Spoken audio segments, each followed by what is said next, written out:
right. Uncle, I'll let you. What the hell? Oh, you ready? I thought you played the music. Oh, y'all want to do that? I thought we was gonna get right into it. We can. Yeah, we can get right into it. All right, I think we live. Let's see. Boom. Let me switch my screen to Zoom. Boom.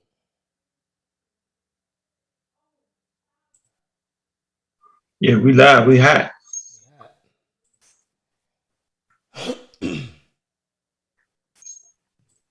So we're gonna, yeah, man. Let the people, get them guys in a little bit, man. What you got? About 15 minutes or so? What you got on your little thing? Because we ain't gonna let you kill us, bog us down, and make us forget what the hell we was talking about for like an hour and a half.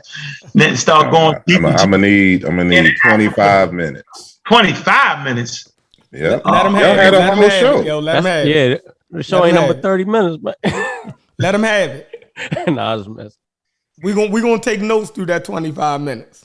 Yeah. And then Big anything after that, I mean, I got more notes. I mean, you know, I could do a 2-hour lecture on this, but we already know. That's why I'm trying to cut you short. Because you forget the hell we talking about, start cheering you and shit. Yeah, believe me, I'm very good at keeping staying on topic. Okay. Hey, as long as you're available all night, brother. Not all night. All right. He stand on top. He gonna jump off top. Where the hell is Sean at? Where Ben at? Come on, Sean. You had Sean with all the picture jokes here. Yeah, you know how to say take us to your leader. Now we got him. Yeah. We got what they call the standard. Yeah, we got the standard on this bitch. Yeah, we got the standard in the crosshairs. Y'all better come help him. Yeah, you better help him out. You're gonna need Master teacher. teacher. Gonna need it. Yeah, we got the standard. There you go. He cornered. Got the grease cooking. Yeah, and I'm gonna say this. I let everybody build up, let everybody come in the building. I'm saying that Asar, you can have a computer malfunction right now and get off. Before we get 100 people in here, you can have a computer malfunction right now. Hey, Asar, look what I got. This computer is powered by Yahweh Shah. Right. So, hallelujah. Look what I got, yo. Hold on, I can't see. That's a big book. Randolph Cooper. Is that what that say? Yeah, you see it, right? Cave of Beast. Yeah. The text. Yeah. Yeah, we on their head for all those people acting like, yeah, I know how they do it, so I got to jump on your side on that. Yeah, and they want to act like, we got them. You ain't even read it yet. Ooh, nah, most of the pictures. Nah, look, hold on, look. All this is pictures, yo. Bunch of nursery rhymes. Yeah, this the read. Look, yeah, it's an archaeological survey, yo, about about the shit. Black people ain't even gonna buy it. They ain't gonna have this. Ain't nobody gonna have it. Most people ain't gonna have this. It's probably not a good book. See, right? See, jump on you, chef. It's gotta be interesting, right? It's probably not a good read. You're probably the only person that brought that this year. You gotta include this one too. What you got? Let me see. Burial migrations, identity of the ancient Sahara and beyond. Yeah. Where you get that at? Barnes Noble. Amazon. Yeah. That's about $50. About $100. Yeah, that's 100. That's a good one, ain't it? That's a good one. That's a real good one. Got them cooking. They cooked up with that. Yeah, they cooked up with that. I know that's a good one. You done with the burials? Oh man, you can tell where Egypt start getting their burials and even get their burials and shit from. That's funny. Yeah, they done on that. All that, ain't no black people, ain't no people. Shut up. Y'all want to jump back on that? Nah, Y'all don't want to jump back on that. Nah, I don't want to jump back. That's gonna mess up the whole conversation. Then I had to switch sides. Y'all ain't have enough. Y'all ain't get it. And so they still think they won that conversation. What is wrong with them? Yeah, they never won that conversation. They delusional, yo.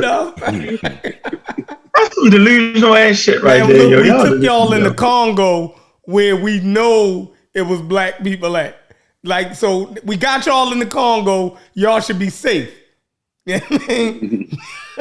We got y'all in the Congo, yo. So we're going to keep y'all in the Congo for a minute. Leave North Africa to the North Africans, yo. We got y'all down in the Congo, yo, right now. From the Congo to the Bongo. It's going to get hot up in here. How many people in here, man? Let's see. Where we at? Let's see. I don't know, yo. They slow coming in here tonight. Slow day, man. And it's New Year's Day. They're at the club. They drunk. Niggas ain't woke up yet. 18 people. We ain't gonna get there. The topic is too serious to wait. We need at least the 30 people in this joint. God dang. We got 25 right now.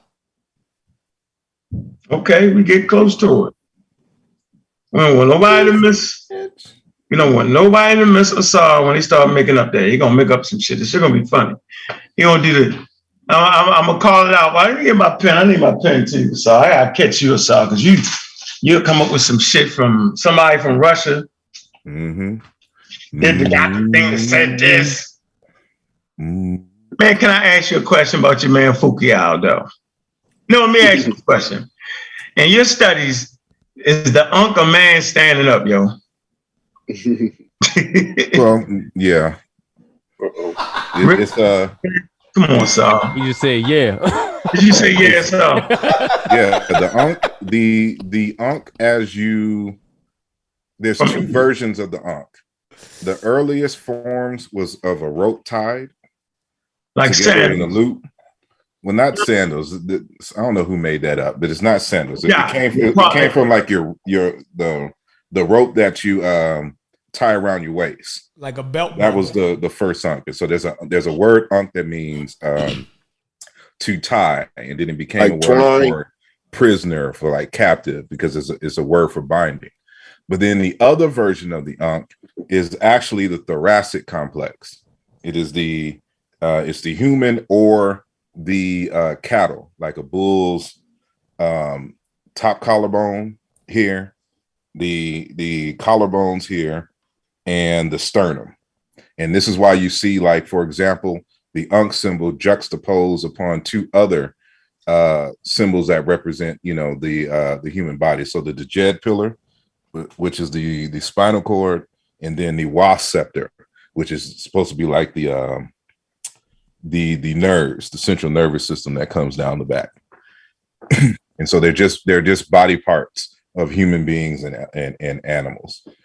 So when you see an Ankh symbol, it's just a man with just, the word in the Congo, the word for the cognate for Ankh is Nkwa, which just means man. And it's another version of Nkwa that means life. Yeah, Nkwa, but that's not the symbol that was in Egypt, though. Y'all knock it off. Don't you almost confused them. There's other groups that had the symbol, like in South Africa. It's not the Ankh though, Saul. But it's not the Ankh though, Saul. See, why that's it's not. Hold on. So why you say it's not the Ankh? Because it's not, because the Ankh is in Egypt and it means life. Whenever you say it, it simply means life. Now you might find, because it's easy, it's real quick to do the circle on the head of the thing. That's the easy work right there.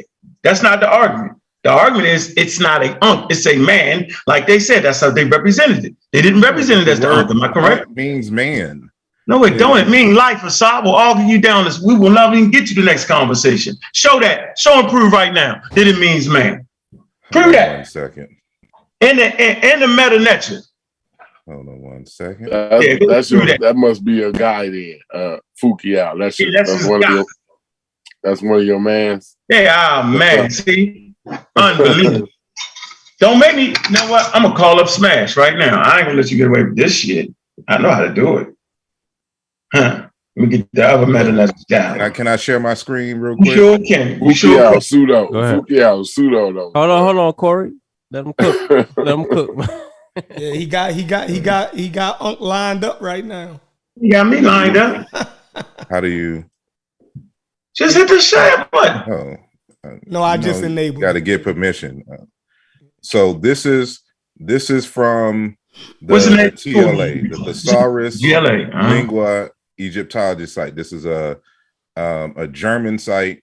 You know, it has the Ehrman and Grappa Waterbush, as well as other dictionaries and stuff on there. Yep, familiar. What I did, you know, just simply, this is how we do the search. This is just an online search tool. So let me do for English here. And I'm going to type in a transliteration of what you say is Ankh. It's not pronounced Ankh, but we'll say that. So boom, this is the first row. So you see the word to live, to be alive. There's a word for sandal strap. So you got to understand homonyms in homographs. So here's the word Ankh for captive. Here's the word Ankh for garland. Here's the Ankh for beetle. There's many different Ankh words. And so whoa. But you got the Ankh and some other shit beside it though. It ain't standing on its own. When it's standing on its own, it means life. Am I right or wrong? No, it's just a symbol. You're talking about the words here. So what is a life?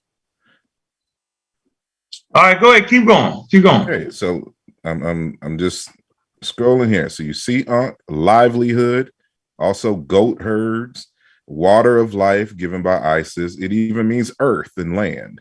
But what does this say here? A living person, an inhabitant, a member of a group, a soldier. This is a person. Ankh. And so this is this is Ankh by itself. These are just the complements, the phonetic complements of the word. Where you it at? It means a human being. So when you see an Akua in Ghana, when you see the Akuaba dolls, it don't move. Akua is Ankh, is Inkwa. You can say two ways in tree. You can don't move. Inkwa or Akua. Come down. 44. Let's go right underneath the foot right there. Right there. See that? That's what I'm talking about right there. You see that? Now look at the symbol standing by itself, right? This is standing by itself. No, it's not. These are phonetic complements. I'm not talking right there. Right here. Besides, what's that right there? This is the phonetic. This is no. That's not the same line. Underneath of that. This I don't know. It's some German. No. Go up. 44, line 44. See it? Where's just the Ankh by itself? See that Ankh above the Ankh, yo. This is the row that you're talking about, right? No, the next row up, Asar. Come on. There you go. I ain't talking about earth because then they got nothing to do with that. But that Ankh right there, with that symbol beside that, that's not standing alone. Brother Ankh, do you? I'm trying to teach you metanetra here. No, I don't want you to teach you. What's that right? Tell me what that is. Listen, brother Ankh. What is that? You ignoring it. You want to start on do me like that. Ankh, what is the symbol beside that? You are out of your league. Okay, I'll be there. Real good. Let me teach you. Go back down. See how you doing there, yo? Joe, just listen. Look, I'm trying to let me see if I can reduce it's simple. You say, nigga, that's a symbol such and such. It don't match up with that. We can move on. Brother, these are phonetic complements. So this is just telling you what the other two sounds in the word Ankh is. So this is the N. This is the N consonant, the water glyph, and the so-called placenta, the Ch. So this, you see this? These are three consonants in sequence. So this by itself is pronounced like this. But because certain glyphs can be pronounced in other ways, they add what we call phonetic complements. Okay. So this N sound in the center is this grapheme here, N. What we transliterate as the X, which is the Ch sound in Ankh, that's this symbol here. These are just to help to spell out the word. The symbol by itself means life, living person, inhabitant, member, a human being. That's where the concept of life comes from. A life, a human life. So help us out then. So how come the symbol where it just say living? No. Would it just say symbol for life? See it? The Ankh symbol of life. How come it don't? Why stand by itself with nothing else? Why aren't they doing the same thing? What would be the difference there? You know what I'm saying? Why would they not have that there, but have that there? What's the reason for that? Because they can. Okay, I'll take the explanation. Move on. Wow. That's all right. Move on. We good. No, we off that. Move it. That was some pimp shit right We there. good. Nah, because they can't. I like that. Let's move forward. Nah, I got you. Nah, we move on. We can move forward. Let's move. I'll revisit that. You said, don't ask no questions. Yeah, nah. So Fukiao was right? Man, y'all losing already. I'm done. I'm done. All right, let's go. Go ahead, do your presentation. Alrighty. So keep in mind. Screenshot that page though. Y'all can. I know how to navigate that tool. I know how to do that. I definitely know how to navigate that. So keep in mind, and I did this on purpose. I did not go back and watch y'all video. So I'm only going off of the conversation that I had with Sean on my program. He just gave me a little bit, and then Brother Ben in a private conversation. And so from what I understand, and understandably so, we have these issues where, individuals try to retrofit new discoveries into the past. And this is something that we deal with, especially with Bible thumpers all the time when they talk about prophecies and stuff to this nature. So if that is the concern, it is understandable. But this is not the case here. What I want to bring to the conversation is the understanding that in science, you have hypotheses based on observations and logical deductions based on measurements or whatever. Sometimes those predictions that are made are not proven or disproven until decades, sometimes centuries, because they don't have the technologies to demonstrate this as a fact. So 2 cases in point. When Einstein in your time started, right? Right? Yeah. Time started. All right. Okay, that's fine. In 1905, and then of course in 1913, when he was coming up with these the theory of relativity, it was only based on logic and mathematics, but there was no proof of it. Proof didn't come until decades later when scientists observed an eclipse and watched the light bend around the sun during the eclipse. The Higgs boson was predicted 50 years ago, 50 plus years ago, but they didn't have the technology until they were able to build the Large Hadron Collider to test the hypothesis of the existence of the Higgs boson. And so we got to understand that a lot of ideas that come out of the continent of Africa are hypotheses that are testable.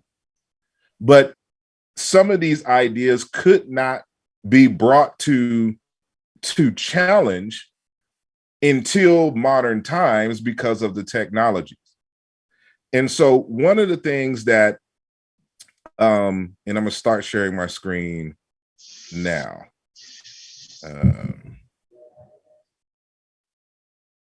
And so y'all can see, is my screen shared? Yep, it's shared. Right. And so I guess I'll start from this slide. And let me move this here. So That's one of my favorite people right there. Doctor, you know, when it comes to African people, there seems to be this tendency to think that, you know, rationality. Somebody needs to mute that. You need he muted. Go ahead. that when it comes to Africans, that, you know, rationality, abstractions, and things is a European thing. You know, we fight this all the time with folks. And Dr. Amos Wilson, in a lecture, I transcribed it here. I'm sorry. Okay. All righty. So one of the things that Amos Wilson reminds us, he says, we have been blessed then with the capacity to think and reason and analyze, and to deduct and to induct and abstract and conceptualize. That is as African as anything else we do. It is not a European form of thought. This kind of thing does not belong to white folks. Here, it is a, I'm sorry. Who keeps Shepard? I don't know. Something's going on with Shepard's audio or something. I don't know. He got too much equipment going on. No, my bad. Go ahead. Go ahead. Go ahead. My bad. Go ahead. Asar. All righty. So he says that, you know, to conceptualize this is as African as anything else we do. It is not a European form of thought. This kind of thing does not belong to white folks. It is a great gift to African people as well. I don't care how Afrocentric somebody is. Don't let them come in here and tell you that to think analytically, to think abstractly and objectively is European and Eurocentric. It's not the mode of thinking that counts. It's for what you use the thinking that counts. There's no sin in thinking abstractly. There's no sin in thinking conceptually. There's no sin in thinking objectively. The sin is in what you're using the stuff to achieve. If you're using it to damage African people, if you're using it to maintain the oppression of African people, then you're misusing it. And if you're not using it such that it maintains the oppression of, it should be by white people, you're also sinning. I don't care how spiritual you feel, okay? Because we are about more than spirituality. What is spirituality anyway? And so even though he's kind of dealing with a different subject, he's reminding us that abstract thinking, critical thought, deduction, induction, these are African things. And I spent so much time showing science indigenously amongst African people. And for some reason, we fall into these epistemological traps, thinking that African people cannot conceptualize these things, and that somehow if they do have it, it was introduced to them by some benevolent European folks. In this case, some benevolent astrophysicists would have came into the middle of the Congo in the bush and introduced astrophysics concepts to these non-English speaking folks in the bush. And we got to get beyond that. And so one of the things I want to talk about as well is that you got to understand African pedagogy. And what we mean by pedagogy, we're talking about the manner and the way in which a people teaches. What is their method of teaching? So you got to remember that, until relatively recently, most African groups did not have writing. So if they wanted to transmit information from generation to generation, they would, utilize various different forms, either in the physical arts, in certain carvings and things would tell stories. The way that they would quilt, the way that they would tie ropes was a form of messaging. But the number one way of passing information on, of course, is orally. And they would put these ideas in myths. And so we'll come back to the myths thing. But what I want to first get into, and I know this is going to be a controversial issue here on this channel, but you got to understand, for example, what African people call God, right? And so this is just one example. This is from the Dogon people in Mali. And this is a text, The Pale Fox, written by Marcel Griot and Germain d'Artline. And in this text, he tells us on page 15, or they tell us on page 15, citing the Dogon, in contrast to our own society, which is almost wholly profane, the sacred being allotted a circumscribed and limited function. For the Dogon, there is no schism between the sacred and the profane. As the universe is God Amma's creation, indeed is Amma. It is sacred with all it contains, from the infinitesimal to the infinite. And so when they're talking about the universe and God, they're one and the same.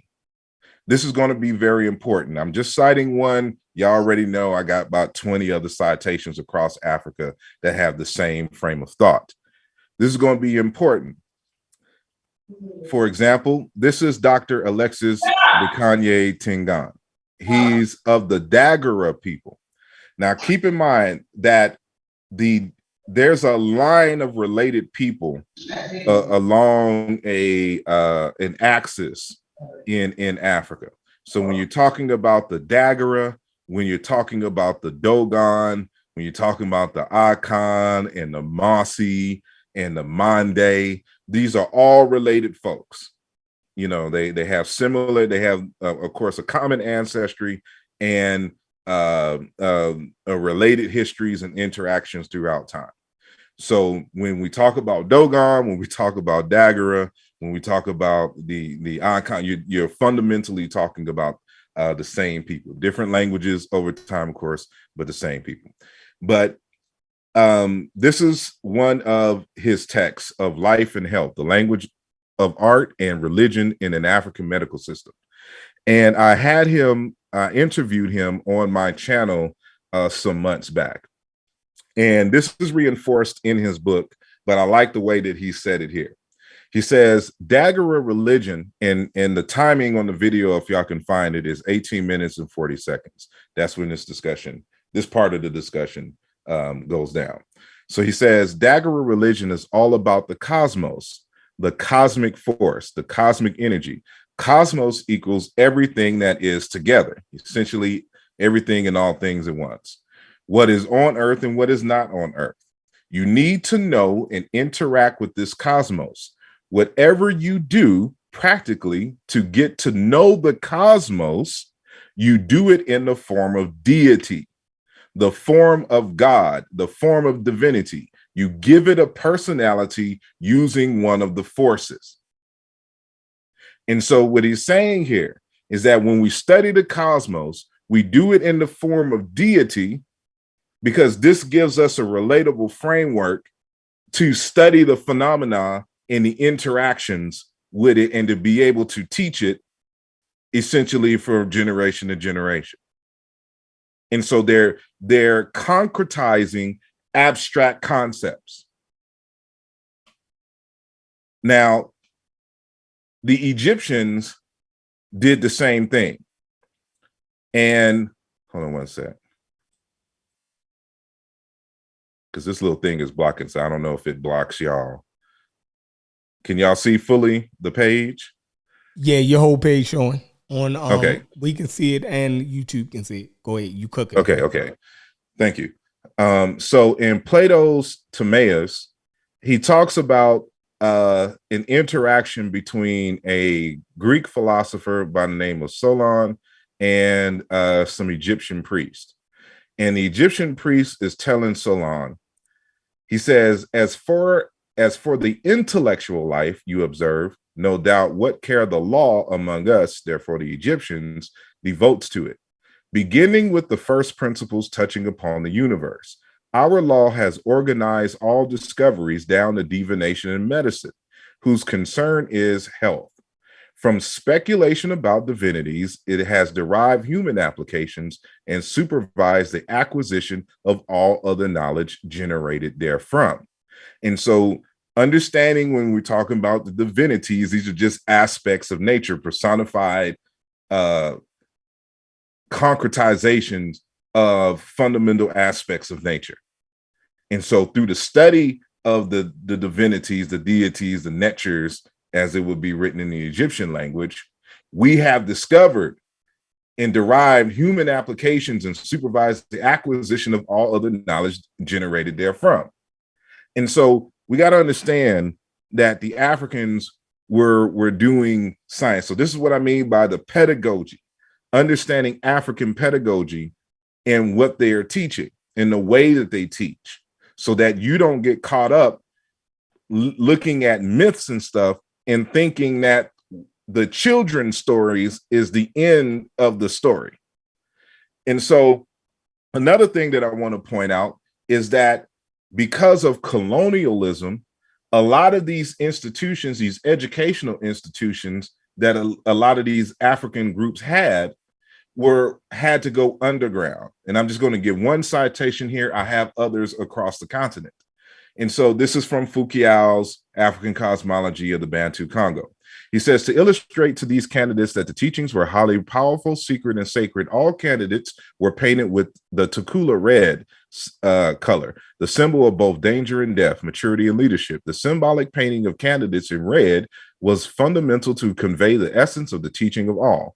This prevented these teachings from being violated by those who offer the first environment, the inner environment to any living being to be born. Here we are talking about what I call the reverse V, as it was discussed, because of their it's my bad, that's a misspelling. It's supposed to be closed door policy. To the non-initiated, colonial powers decreed these institutions as dangerous to the survival of colonization.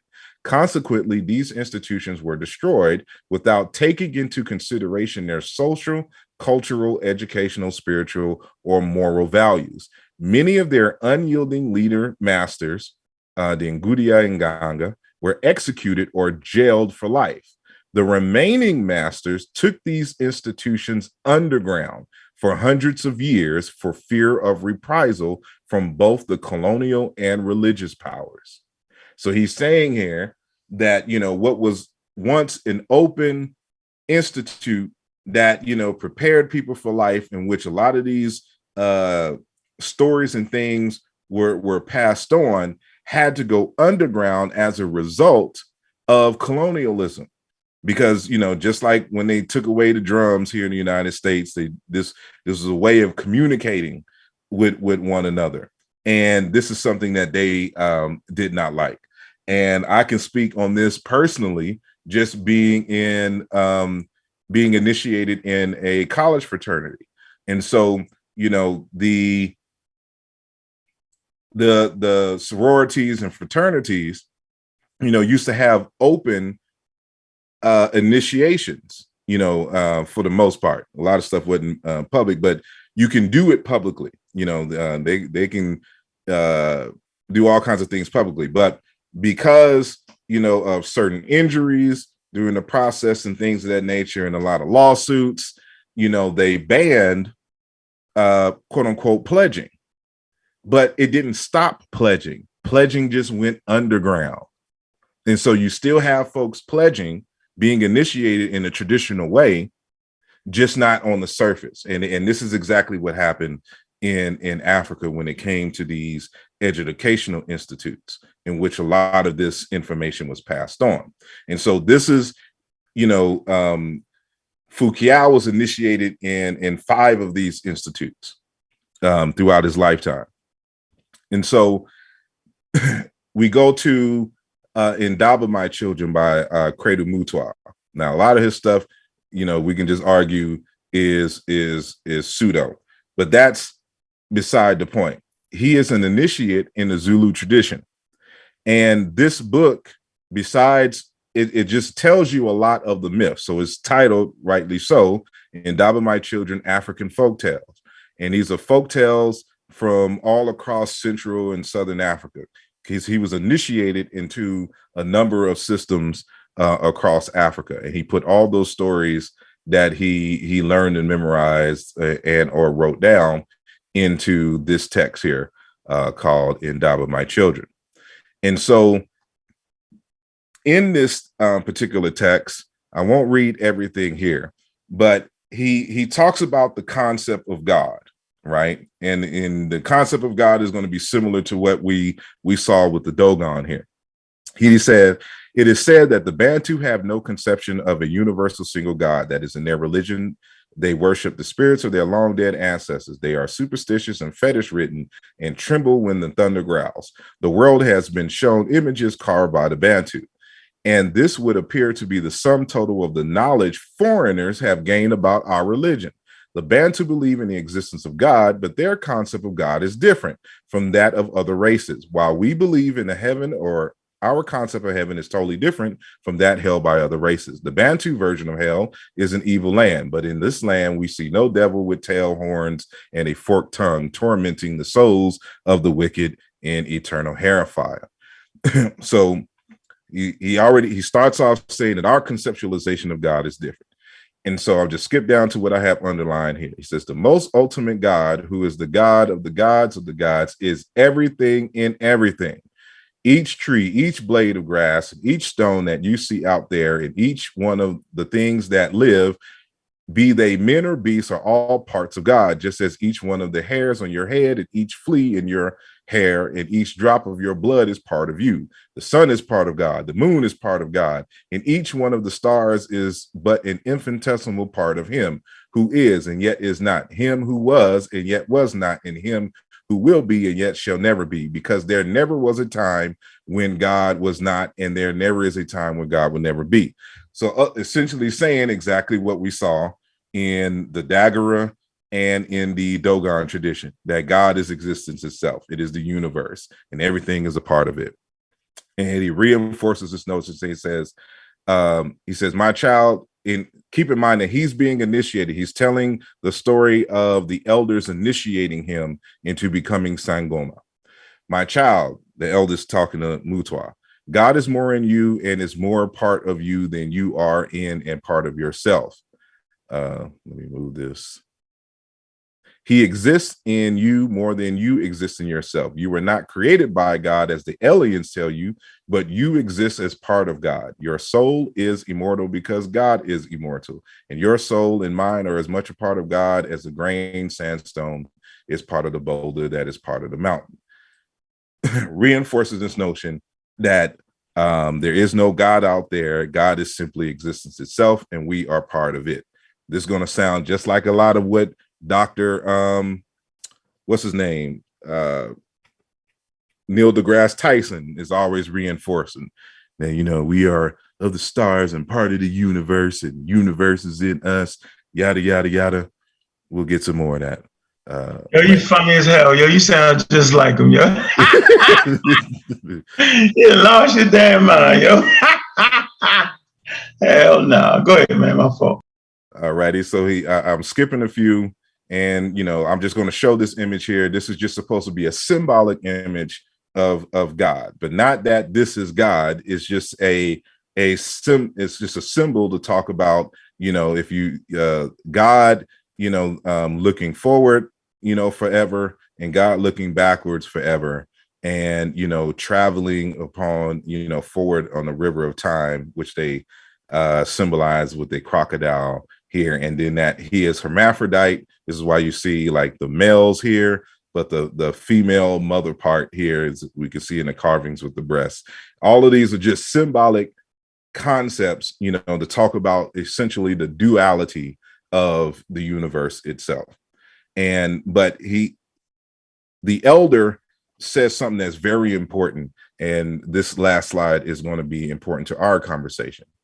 And the elder is telling him, all these carved concepts, let me move this out of the way, all these carved concepts of the form of God are only a means of satisfying the common rabble, which cannot be made to worship any God unless that God has a shape that they can more or less understand and hold in the mind.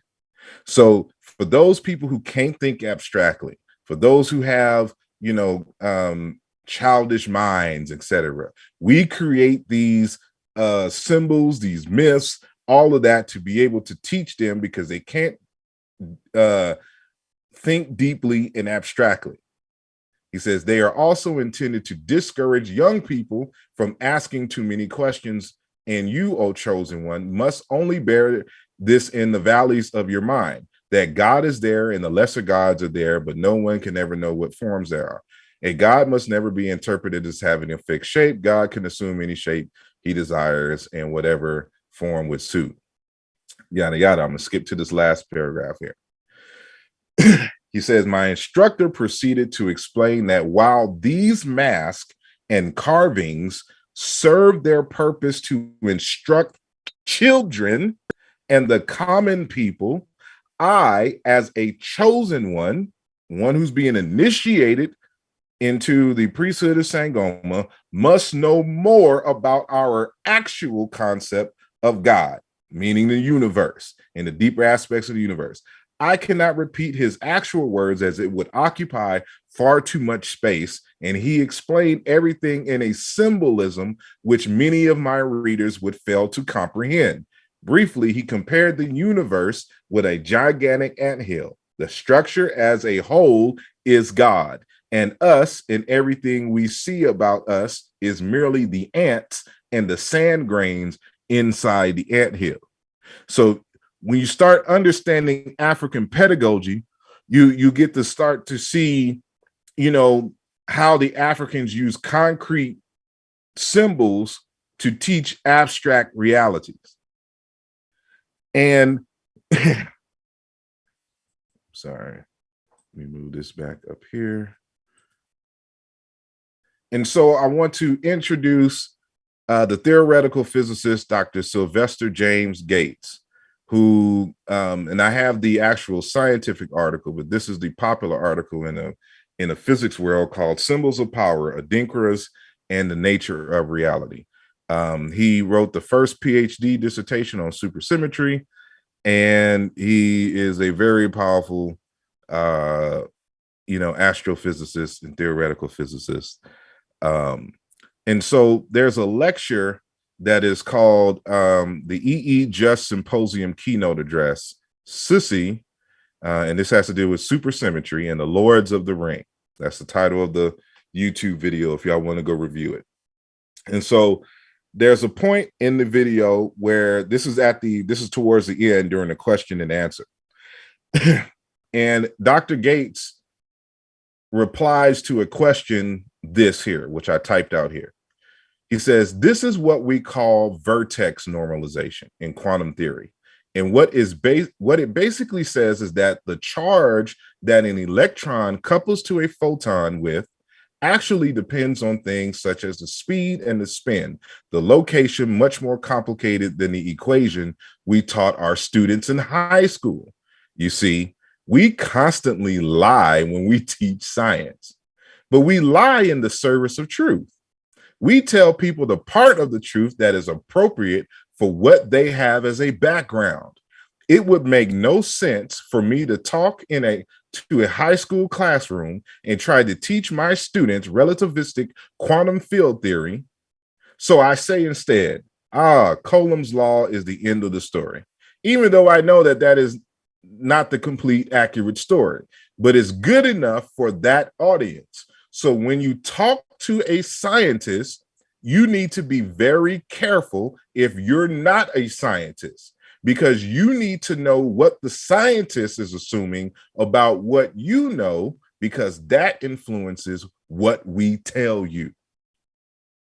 And so you can see that even in modern times, that when the science community is trying to communicate with non-scientists, they have to use language and not tell you the whole truth and create something that you can understand at your level. And so the Africans were doing the exact same thing. And so when you're reading works like Foucault's African Cosmology of the Bantu Congo, understand that this is an initiate, a scientist in the traditional way of African teachings, of knowledge, and things of this nature. And so what he does in his text is he tries to break down as much as possible, as best as possible, the inner teachings of Bantu cosmology. A lot of this stuff has been recorded since the 1400s, but rarely did you have insight of an actual initiate to be able to explain the concepts of the African cosmology. Or excuse me, the in this particular instance, the Bantu Congo cosmology of the Bakongo people. And so this is a very important text because he deals with a lot of things at many different levels. And so we won't have time, of course, to go through everything. But I want to bring out this right now because he's going to talk about in this text this concept of Mbungi. And I can show you later that this word Mbungi is cognate with the word nu, or the noon, which you see here. This is the personification of the nu, and this is just the way that is written in hieroglyphs, right? So I'll wait to come back to that. And so let me go back. So on starting on page 17, going all the way to 22, he starts talking about according to the Bantu Congo teachings, how the universe came to be. And so he says a straight line, a skyline in Longa, Lunkongolo, or a line with an empty circle in Bungi, what I just showed earlier. In its middle is among the Bantu Congo the symbol of emptiness, a world without visible life. That is the emptiness in Mbongi, Mwasi, Mpamba. The world in its beginning was empty. It was an Mbongi, an empty thing, a cavity without visible life. And so these are the graphic representations of this particular concept. But he goes further. He says there are in the empty Mbongi active forces that can blow up, which they call Muimbungi, Yampa Mba, Wina Goto Zilindu, Kuhuka, Kadi Zino Moyo, Moyo meaning life. Where there is emptiness and nothingness, act other unknown forces, invisible, of course. Man's life is surrounded by diverse forces and waves which govern it like in an Mbungi. And so this is the second part. So now out of the Mbungi is going to emerge this fire force that they call Kalunga. He says a fire force completely by itself. Kalunga emerged within the Mbungi, the emptiness, the nothingness, and became the source of life.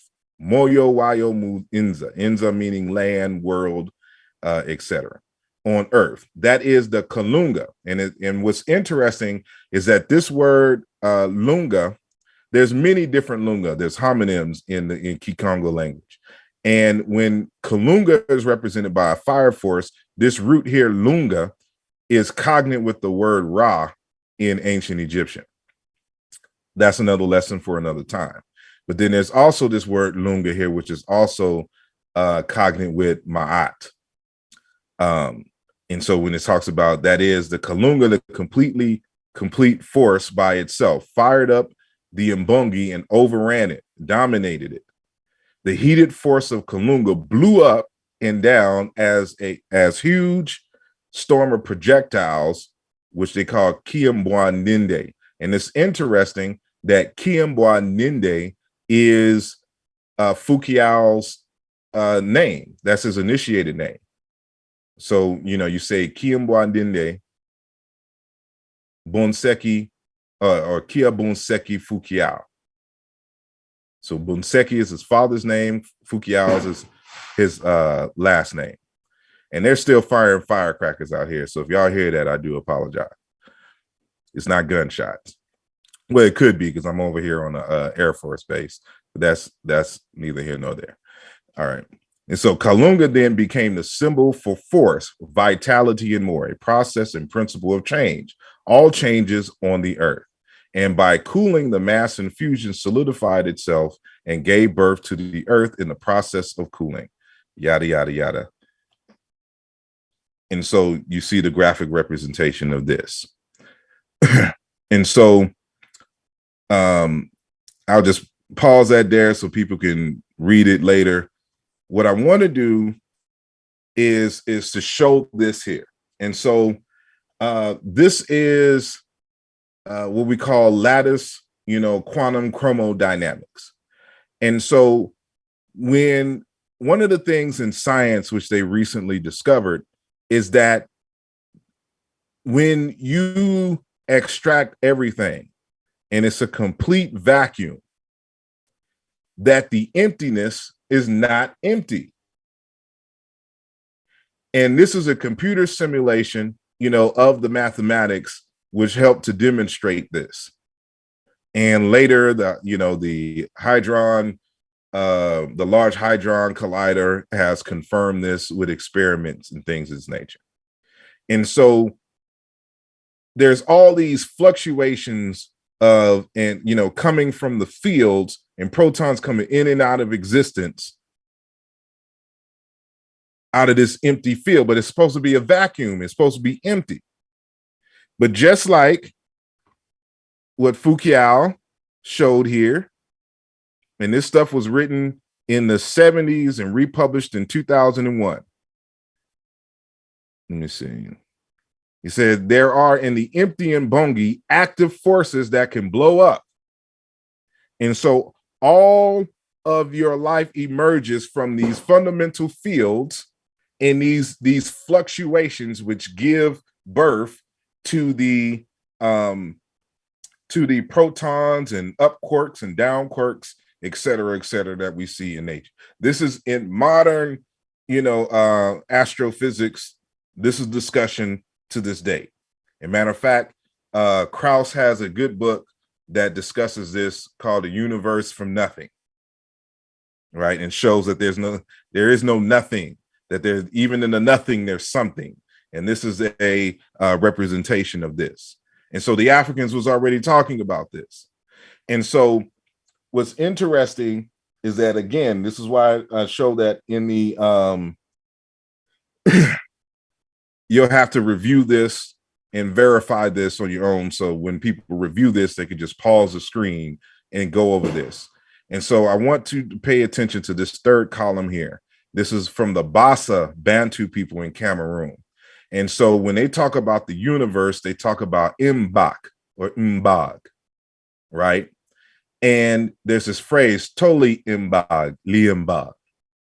And notice that the Mbongi, here's the empty circle. People say the Nunu is the celestial waters, but the Newt can also mean oval.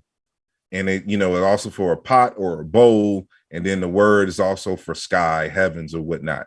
And so it's from the Nun, the Nunu, it's the new reduplicated, that emerged the so-called deities and things. And the fire force, usually with the exception of the story of Ptah. Usually with Ptah, it's the ground, and then the sun god comes from the ground, which is Ptah in the form of Tajani. But in all the other stories, what first emerges are the sun deities, Amun-Ra, Amen, Ra itself, whatever. And so in the Bassa language and in Bassa cosmology, they say to liambag, even the smallest universe are empty set. And we go further here. It says, to liambag, even the smallest universe are empty set in the mathematical sense, the almost empty. Inso-Mbag, the universe, new, or the universe down to its barest essential dimension, the infinite set, the universe within the universe, insignificant and indeterminate. And so we talk about this, this is what they call, what we would call in comparison, equivalent to the quantum field.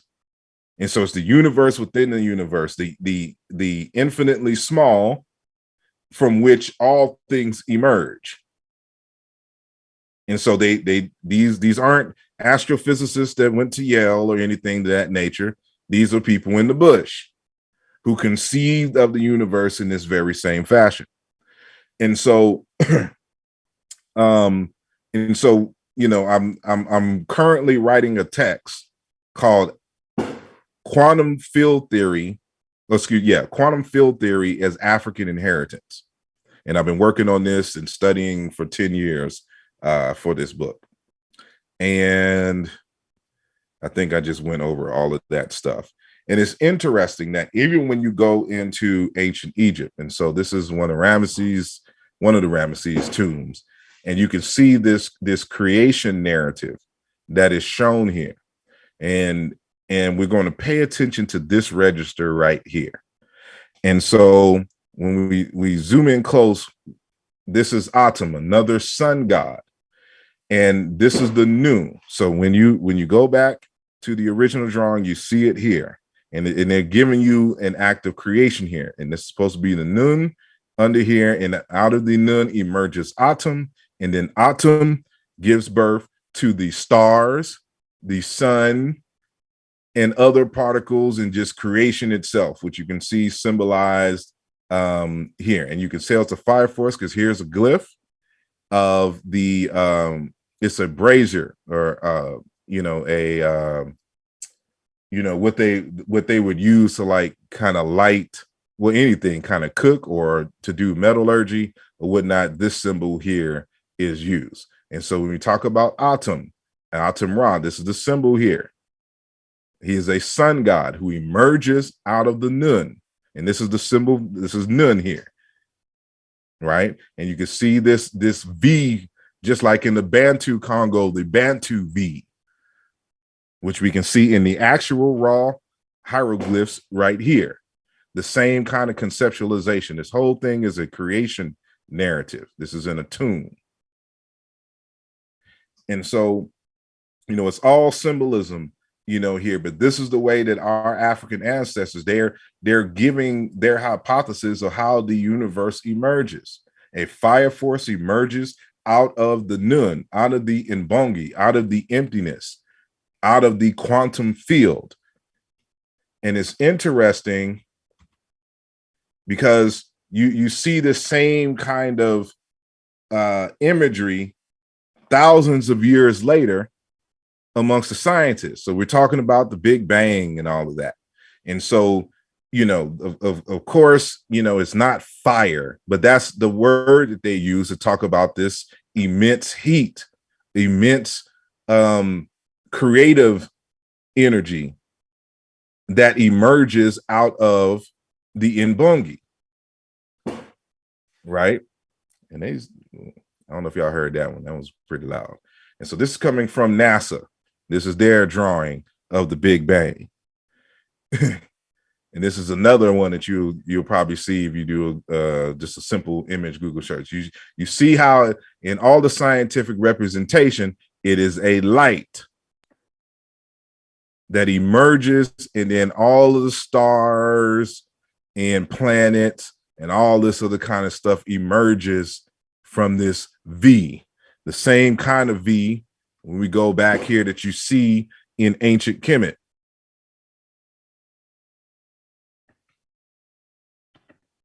And so here's a more elaborate, in talking about the inflation begins, it kind of gives you a breakdown of what, the Big Bang is. Here's the inflation, the early building blocks, first nuclei, first atoms, This is a good image here. But you see the same type of imagery, used here. And so there's only one thing that I want to do, and I'm done, and that is to play this video from this astrophysicist here. I saw you 41 minutes in, and you already overtime. It's only going to be like 2 to 3 minutes. 40 minutes, you just talked us to death now. Man, we forgot what the conversation was. How you forget what the conversation was? Lord. Don't just take this ass whooping. Hell no. You wouldn't take the ass whipping. You done beat yourself up. Hold on. It's an hour long. What So the hell is going on? So now, trust me, it's only like 2 minutes. You gonna And get the this is what I'm down. ending. I'm saying you interrupting me is taking longer than the clip. I didn't interrupt you. I gave you an extra 20 minutes. How the hell are you gonna make that statement? Yeah, I gave you 20 extra minutes. Well, give me 22. Yo, don't play that whole. Okay, you don't gotta show them. Just get them off the screen and play it. I'm sorry. Just don't show them play. Just play it. Okay. Oh my God, yo, you cheated. Yo, listen, hold on. So what he's talking about here is the fundamental building blocks of creation. So this is a physicist. Who is his name? His name is David Tong, Dr. David Tong. He's speaking at Cambridge right now. He's presenting a scientific paper or just talking shit? What are you doing? No, he has plenty of scientific papers. He's one who's written a lot on quantum field theory. So you can look up his works. And so no. I'm saying right now, is he presenting a scientific paper or he's just talking that talk? That's all. No, he's talking to the public about the real building blocks of the universe. So just let it play and you can ask questions later.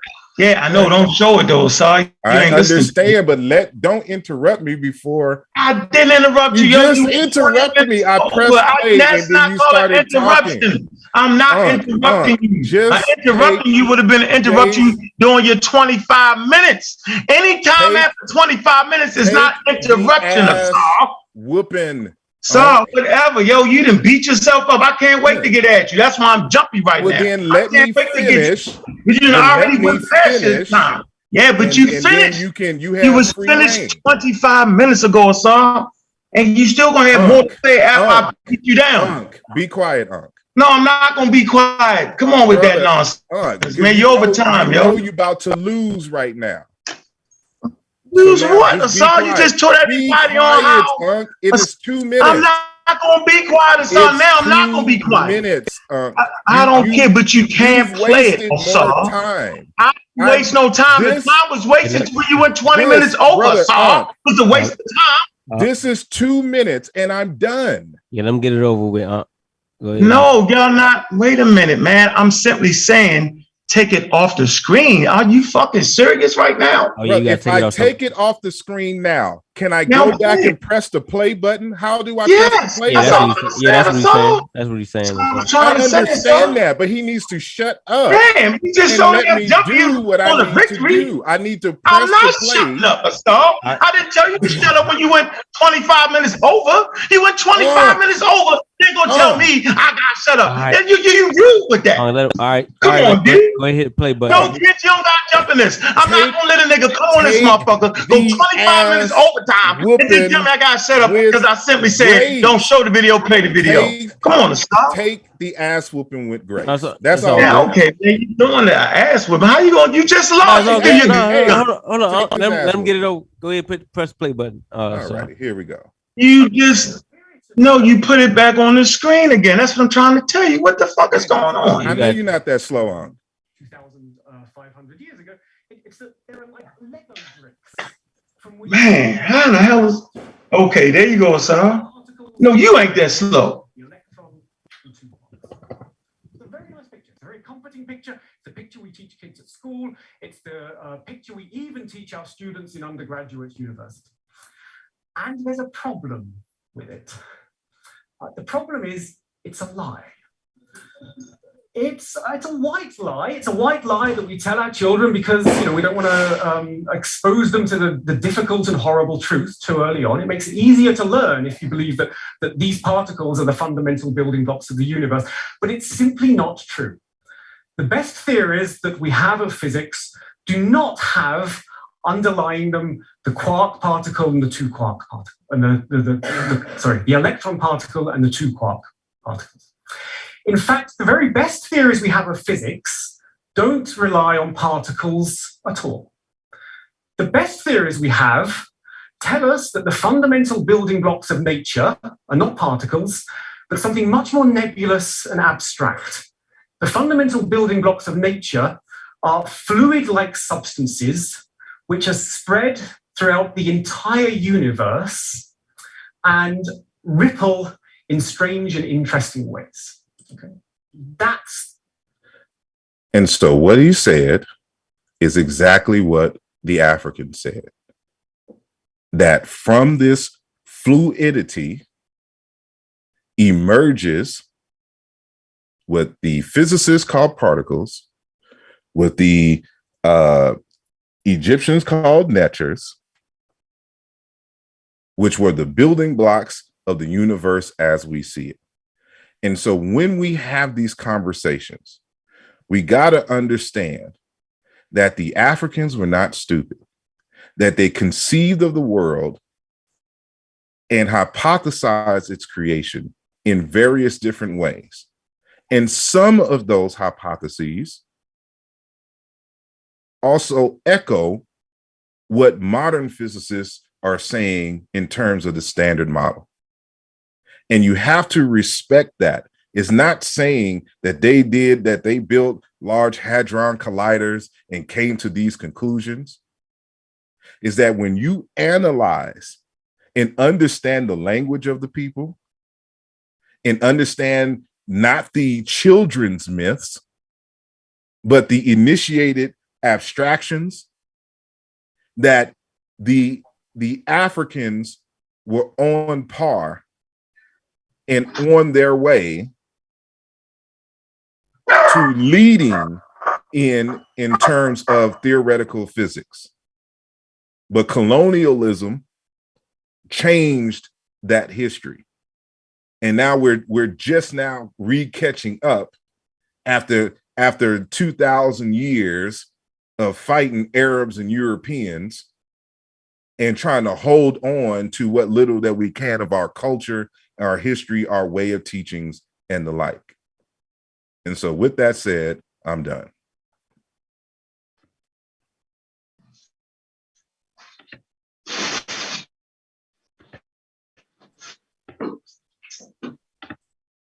Amen and amen. Asar, you ain't hear me try to tell you just don't play the video, yo. Bruh, I heard you the first time. I wasn't trying to cut you off. Listen, I had to press the play button. I had to put it on the screen and press the play button before I can switch it from the video. That's why I said I know you're not that slow. You think that it's just going to play from osmosis, that I have some Hebrew Israelite miracles that is just going to press the play without me showing the screen and pressing the play button? No, I got to press play, then switch screens. It's that simple, but you keep talking and interrupting. Like I'm not intelligent enough to be able to do that. That's what's frustrating. Well, they're like that to everybody else in Walking. So we had Boom and so you seen that just now, Saul? I just played the video without showing the screen, bro. So no, I'm not that stupid. I'm trying to figure out, is you that stupid that you gotta show the screen to press the button? That's what I'm thinking. You think you're thinking that, I'm thinking that. That's what I'm thinking, Asar. Like, is this nigga that stupid that he need to show the screen and press the button? Yeah, Asar, you kind of confused me right there, bro. Yeah, I thought you could actually do what I just did. Just press the button without showing the screen. My fault, Asar, excuse me. Now let me get on and get you up out of here. Let me get you up out of here. So what y'all just witnessed is a failure to communicate. He do what they all do. Right? He actually gave you the rendition of the ancient astronauts. All of a sudden, out of nowhere, they got this profound knowledge of the cosmos. That's not how life works. Yeah, I wish it did, Asar. It don't work that way. Let me make my point. Where you at for a second, though? Where you at, Corey? We'll make sure you woke. You up? Gone. Kent, how you doing, brother? You up? I'm good, my brother. Well, yeah, how you doing, Chef Nell? You up? He done. All right. Let me get right here, man. Let me show my screen. Let me do what I want to do, so we can understand exactly what's going on. Oh, man, you did a good job, though, Saul. You didn't address the point, though. You did a great job. What's the point? What are we really talking about here? All right. We're talking about not the fact that Africans didn't have symbolic thought. Over here, we teach that symbolic thought starts at PP13, PP13B, pinnacle point, symbolic thought. So any racist European coming in with that hooblash that they can't abstractly view the universe. It's a bunch of malarkey. We don't follow that malarkey. What we talk about is high-level science right here. When we talk about the Big Bang, we're not talking about myths. We're not talking about how you transmit it. That ain't what we talking about. Let me share my screen.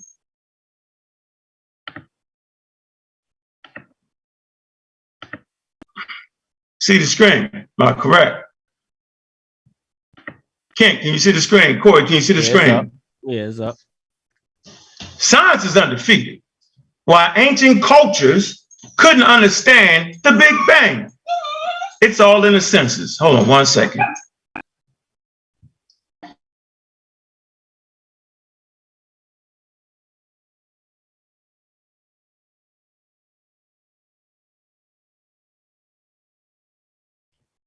In the meantime, y'all make sure y'all like and subscribe to the channel.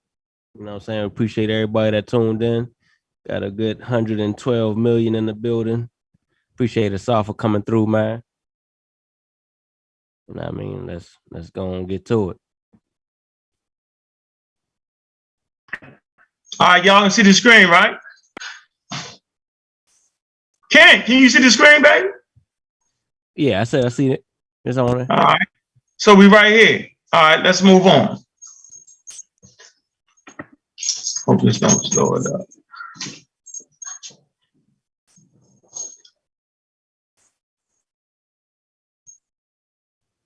Say science is undefeated. Yeah, science is undefeated, man. Hope this don't slow it up. All right, let's go to the next one. So what we're talking about is our senses. What people try to do is they try to give a point that would make you say, I can see they know that. I can see how they did that. But what we want to know is we want to ask the question, how did they know that? Because asking the question of how did they know that would confirm whether they understood something or not. We talk about science. We're not talking about the basic rudimentary science, right? That started out, that built the foundation for everywhere. We talk about astronomy, and we clearly understand where astronomy starts at, right? But what we need to take care of here, I need to make this very simple for y'all. I'm gonna use a little Neil on y'all, Neil deGrasse. We talk about senses versus science, like your 5 senses. It seems pretty simple, doesn't it? Our first and most basic link to the universe is provided by our senses. Seeing something or hearing it, smelling it, feeling it, tasting it, grounds us in reality. So our senses must be an important part of looking at the world from a scientific point of view, right? That certainly sounds right. But Neil has argued repeatedly that our senses are not terribly good indicators when it comes to scientific matters. Now, we know on the green savanna, right, in the Sahara and on the plains, that our ancestors were masters of that using their senses.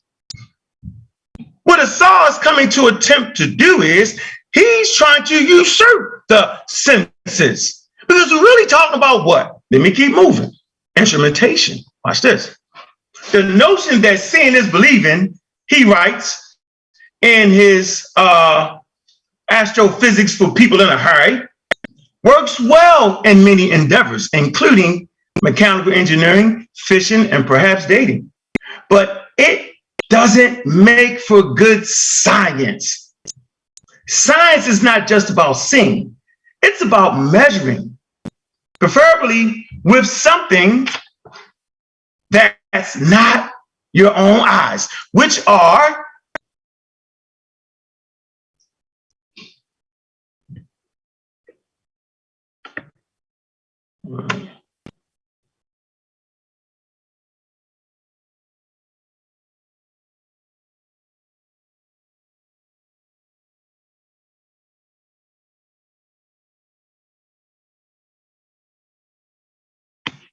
Hold on 1 second. Let me get Corey in. Hold on.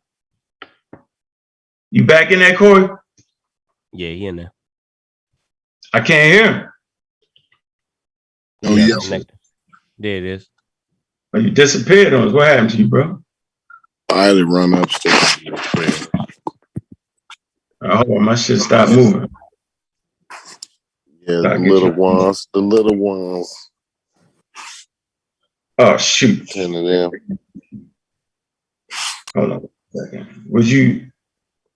My shit is stuck right there. Where I was at, I was like, Neil argued repeatedly. Hold on. Yeah, it was a different slide on that. I knew it's stuck. Hold on. Hold on a second. What?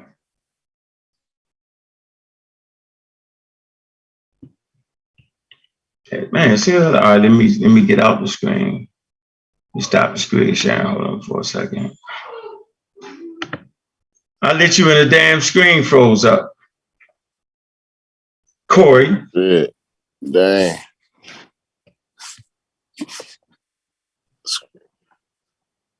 That was your Havashah getting back at you for that pseudo you about to spit. Ancestors working against that was Kulu Kulu.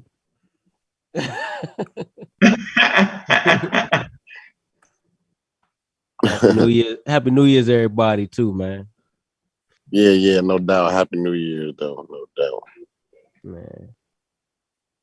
Hold on 1 second, yo. Let me get that out there. Hold on 1 second. Hold on, that shit froze up. You did that shit on purpose, Asar. Yeah, you sent one of them curses, yo. No, it's all good. When I hit, Chef then switched the shit to me, which made me have to use all the power. He just did that on purpose. That's some bullshit. Them blew the chip. That's all right. I knew I couldn't do all that. You know what I mean? Right, he did it any motherfucking way. Hold on, man. Hold on. Ain't nothing wrong with that, man. Blew the speakers. Blew the speakers. you was reading from that, John. I got your whatever slide that was you had up. Let's talk about the notion, seeing is believing. That's what you was on. Yeah, hold on, yeah.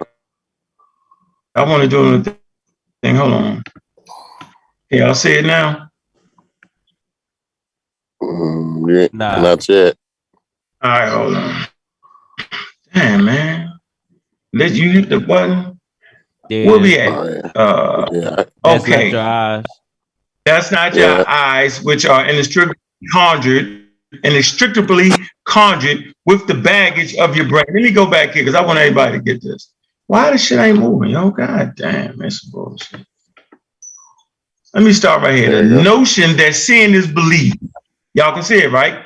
He writes in Astrophysics for People in a Hurry. Works well in many endeavors, including mechanical engineering, fishing, and perhaps dating. But it does not make for good science. Science is not just about seeing. It's about measuring, preferably with something that's not your own eyes, which are inexplicably conjured with the baggage of your brain. That baggage is more often than not a satchel of preconceived ideas, post-conceived notions, and outright bias. So what is he saying here? He's saying that just your senses, just by yourself. He talks about how your brain and your eyes can become baggage. We understand this. We can get tricked by a magic trick on the stage all day long. That's your five senses failing you all day long. And there are things called biases. Let's read Neil's words. Science did not achieve maturity. He says maturity until we what? Invented machines, mechanisms, devices that either replaced our senses, intended our senses, or extended our senses, or became a whole other sense entirely. There are things going on out there that our five senses know nothing about. Now, Asar have you thinking they knew it. They knew that. They knew. Well, how? Was it the deity that gave it to them? How did they know? Yeah, I heard your lecture there, so I liked it. So let's get you some tools right here. Watch this. Stone. Hold on, man. Come on, Onyx. Go get the dog, bro. The stone circle of Nataplaya marks the summer solstice, a time, right, that coincided with the arrival of the monsoon rains in the Sahara Desert thousands of years ago. This is a tool that will help extend the senses of our ancestors. So I'm not coming here tonight to say that our ancestors didn't have tools. I'm coming here to show you that they had tools. And when somebody starts talking about, yo, they understood the celestial bodies and how they traveled the sky, how this happened, I want to know what tools they use. Just standing there staring at the sky ain't gonna be good enough. You need things to measure with, and our ancestors got the oldest such tool to do that. Now, Asar gonna have to show us the Bantoon tools that they use. Right? We call it, so what? What is this? Oldest such mechanism on planet Earth goes back to about 5,000 years. We call it a megalith. They got about 35,000 megaliths in Europe. Right? Sean did some videos showing some megaliths. But the oldest one is right here in Africa. So this is the gift to the world right here. This starts us along our way.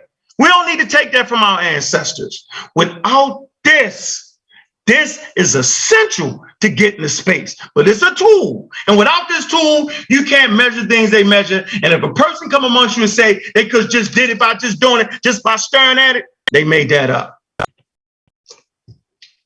Nataplaya, the world's first astronomical site, was built in Africa and is older than Stonehenge. This 7,000-year-old stone circle tracked the summer solstice and the arrival of the annual monsoon seasons. It's the oldest known astronomical site on Earth. Discovery Magazine. No, don't put them right there, man. Put them up.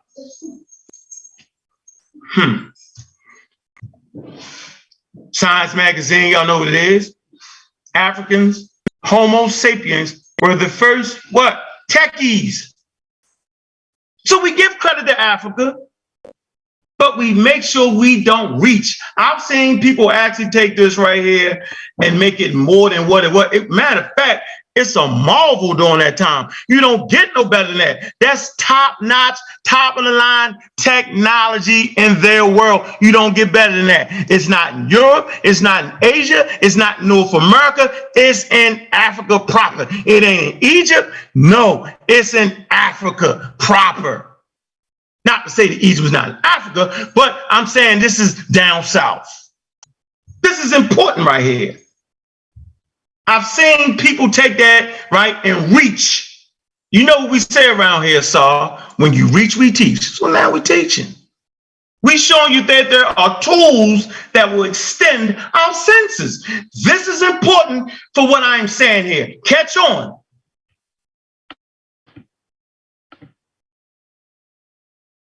Let's keep moving. First techies on planet Earth is the African. Now this picture right here is the first nerds. That's who we was. A reconstruction of a Homo sapien hunting party from the BPC. Documentary, Planet of the Ape Man. New research traces the birth of technology 70,000 years ago in Southern Africa. Man, y'all can just find, this ain't hidden in the secret library, no way.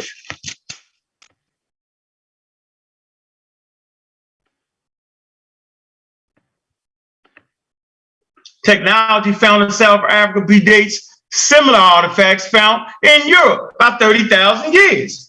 Archaeological claims it decisively shows that Africa is the birthplace of modern human cognition. Findings debunk widely held belief that modern human behavior originated in Europe 40,000 years ago. So we all passed that stage. And guess what, y'all? Science has actually showed us what? Archaeology. It was there that our ancestors made the first bone tools, the first abstract art, the first stone-tipped spears and arrow research. What the hell is Ankh talking about? I'm getting you there. I'm showing you there are steps to getting to the Big Bang. You gotta be the tool makers first. There are steps in this thing we're talking about. You don't just leap into the Big Bang.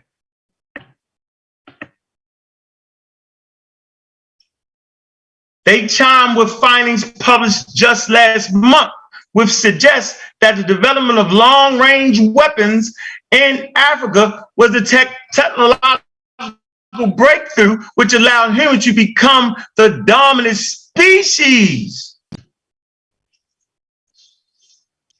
There's no jumping in technology. You don't just build a 747.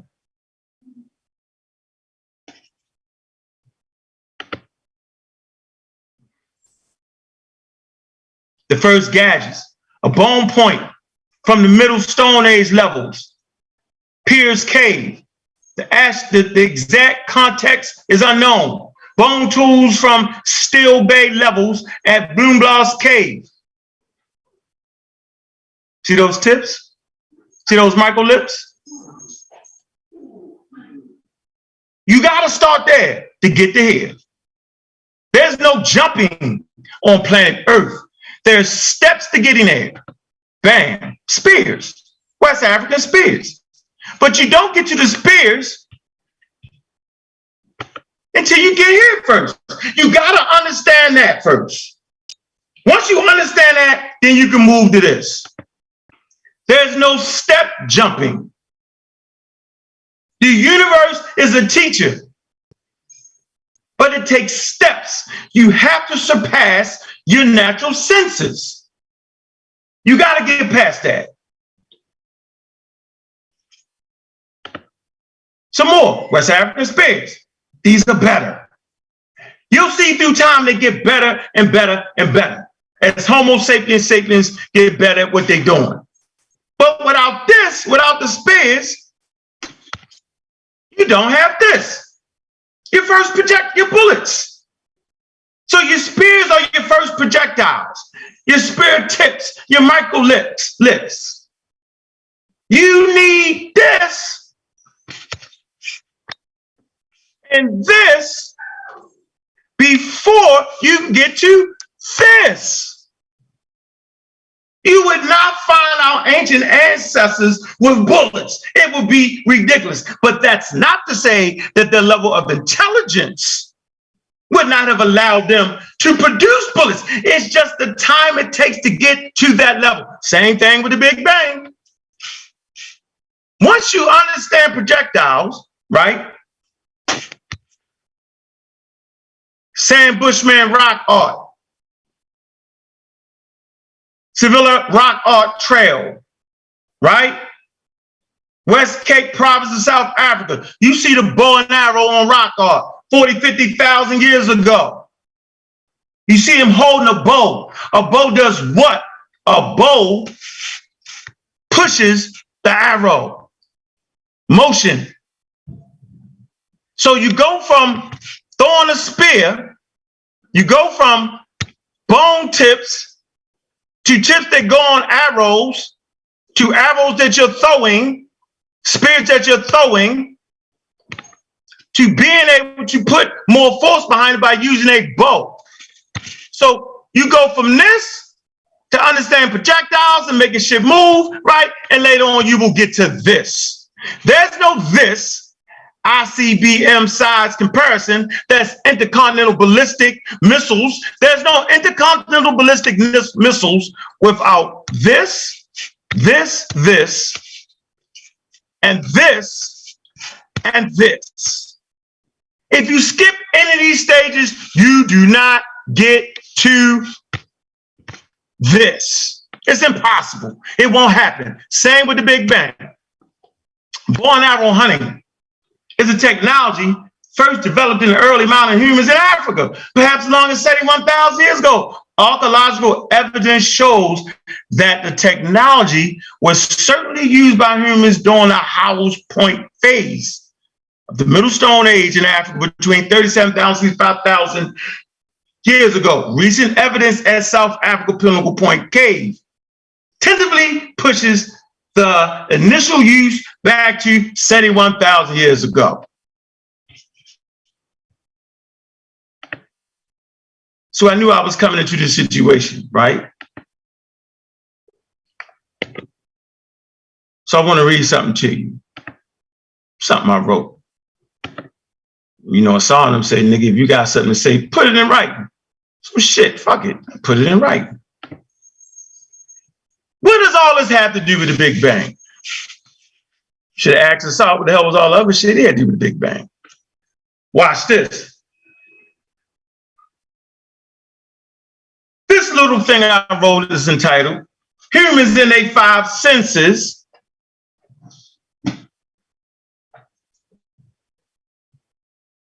Human beings were forged out of the evolutionary process in Earth's ecological system.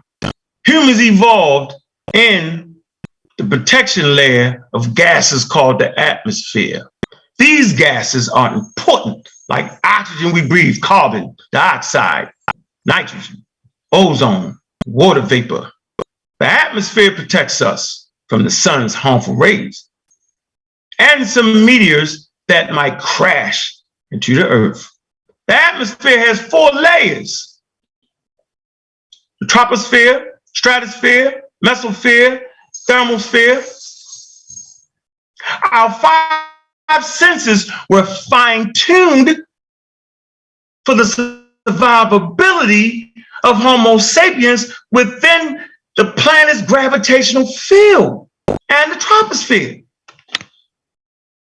That you know, we Earthlings. We're not spacelings, but we Earthlings. We wasn't made in space. We was forged in the ecological system of Earth. When humans leave the protection of Earth, they need special suits and breathing apparatuses to survive in space. The more time humans spend in outer space, the more muscle density they lose. There's no up and down in space. This affects your equilibrium and can cause problems with thinking and movement. The natural advantages humans have on Earth, we lose in space. These reasons should be clear because we evolved on this planet. Humans can close the gap by creating tools, not the plier, megaliths, tools and instruments that help navigate outer space. For the same reasons our early ancestors would have never made it to space, let alone survived there, is the same reasons they wouldn't have understood the Big Bang. Watch this. The lack of tools and instrumentation places limitation on our ability to practice science, not our minds. Let me look at you. So it wasn't the minds of our ancestors that couldn't allow them to see or understand the Big Bang. It wasn't their minds, because you could take a hunter-gatherer, okay, from the Stone Age or Bronze Age human and bring him here right now and send him in a class with Imhotep, and he can learn all the shit Asar got. You can send him in an astrophysics class, give him the foundations, work his way up, bro, and he can help build rockets. That's not none of what we were saying. What we were saying was why they couldn't understand the Big Bang? Because their senses would fail them.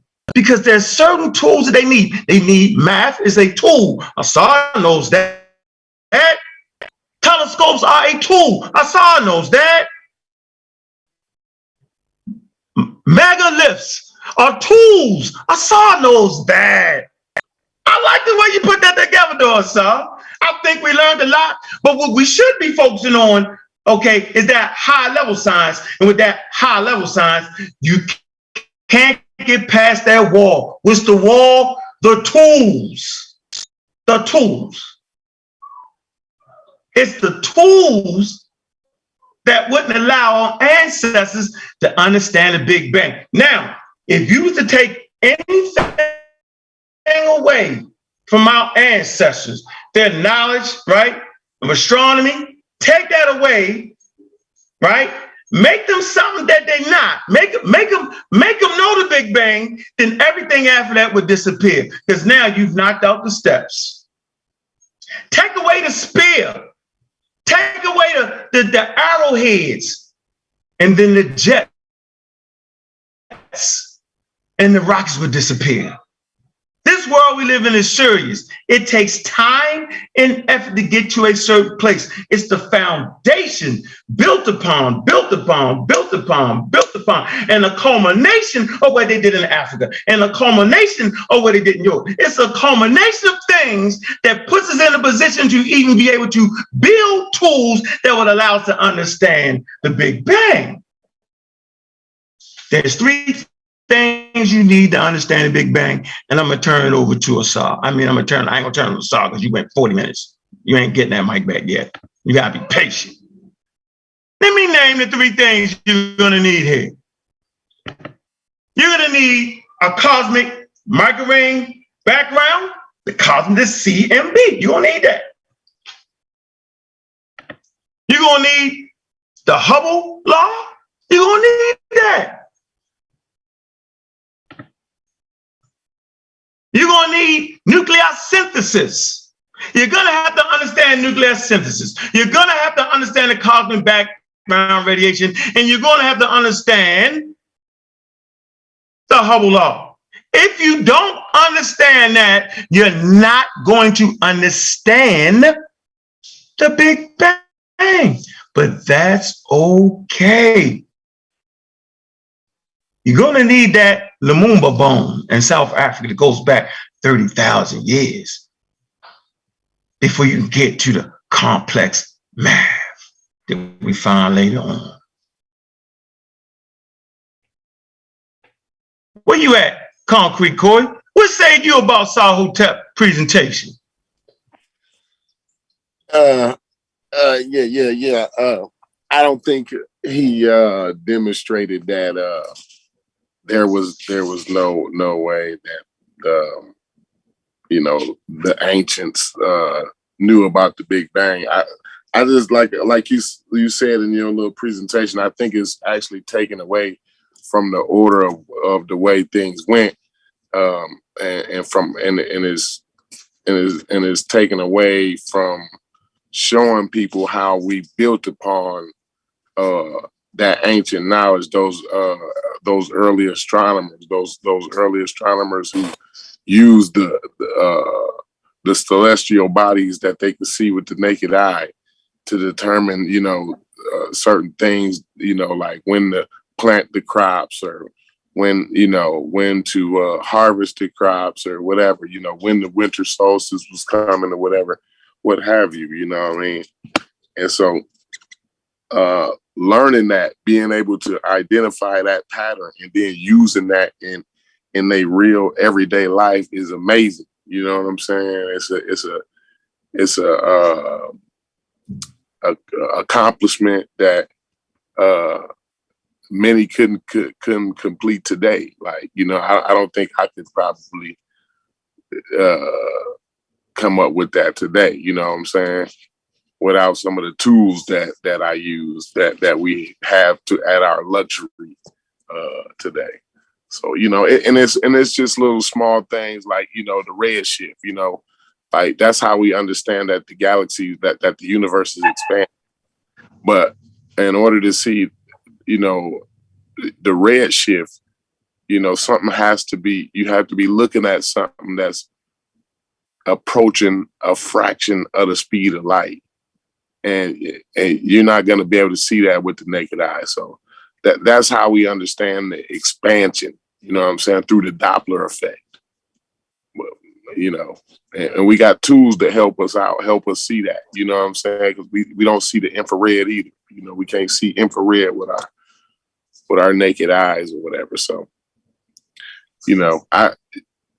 if y'all want to jump in, anybody want to jump in, that's just what I have for right now. I really like a more of a back and forth dialogue, me myself. So, Got some questions. You gotta have some questions for him. Did you watch? huh? Were you at Chef Now? Talking to Chef. He ain't even around, yo. God damn. Kent, Yo.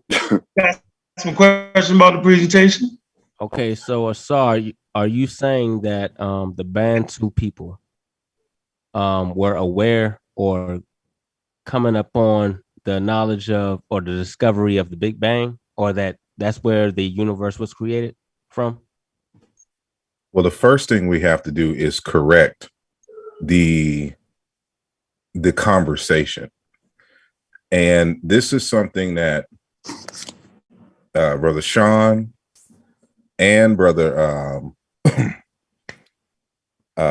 Ben, and which I just witnessed right now, reiterated. Because you have to go back to how Ankh is wording the question. Did the Africans understand the Big Bang? And that's not what we're arguing. We're arguing simply that when you compare the African cosmologies and sit it side by side with certain modern cosmologies, they mirror in very fundamental ways. So to sit here and try to make it seem like we're even arguing that the ancients understood the Big Bang is a straw man argument that no one is even making. And so while it's some useful information that he's teaching, it's ultimately irrelevant. For example, the Greeks at around the 5th century BCE comes up with this concept. Africans already had it, but for the European folks, comes up with this concept called the atom. They don't have Schrodinger's equations. They don't have Einstein's relativity, which in his arguments gives birth to modern quantum mechanics. They have none of this. There's no Hadron Collider, but they come up with this concept that the universe is built from these atoms that come together and form the matter that we see. Europeans were not able to prove that until 2,000 years later. They were able to build off of the concept and to later prove the concept of the existence of atoms. And then now it's further broken down into quarks and up and down quarks. And now the fundamental is fields. And the particles that we see are the agitations of these fields. That's the discussion now. But it started from the atoms of the Greeks, which they had no interest. Yeah, I can hear you.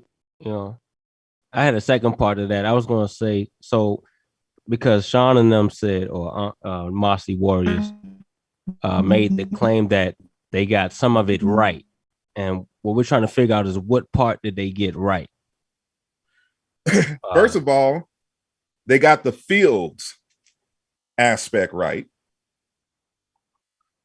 And this is one of the things that I proved.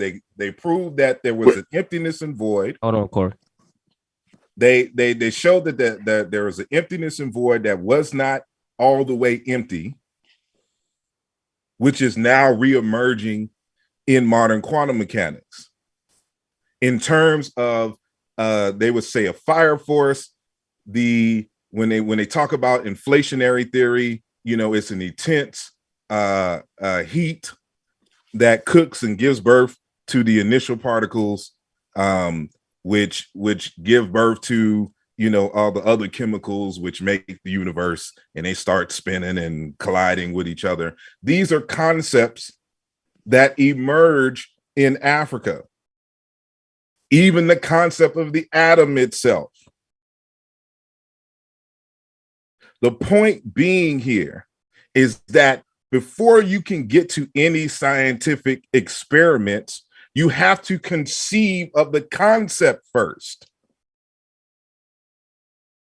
And if you have the technology at your time to demonstrate that it is that this is a reality, good for you. But a lot of times, and this is something that I mentioned at the beginning of the conversation, like with the Higgs boson was a conceptualization based on deductive reasoning on math. No physical anything. Not until 50 years later, with the building of the Large Hadron Collider, did you get proof of the Higgs boson.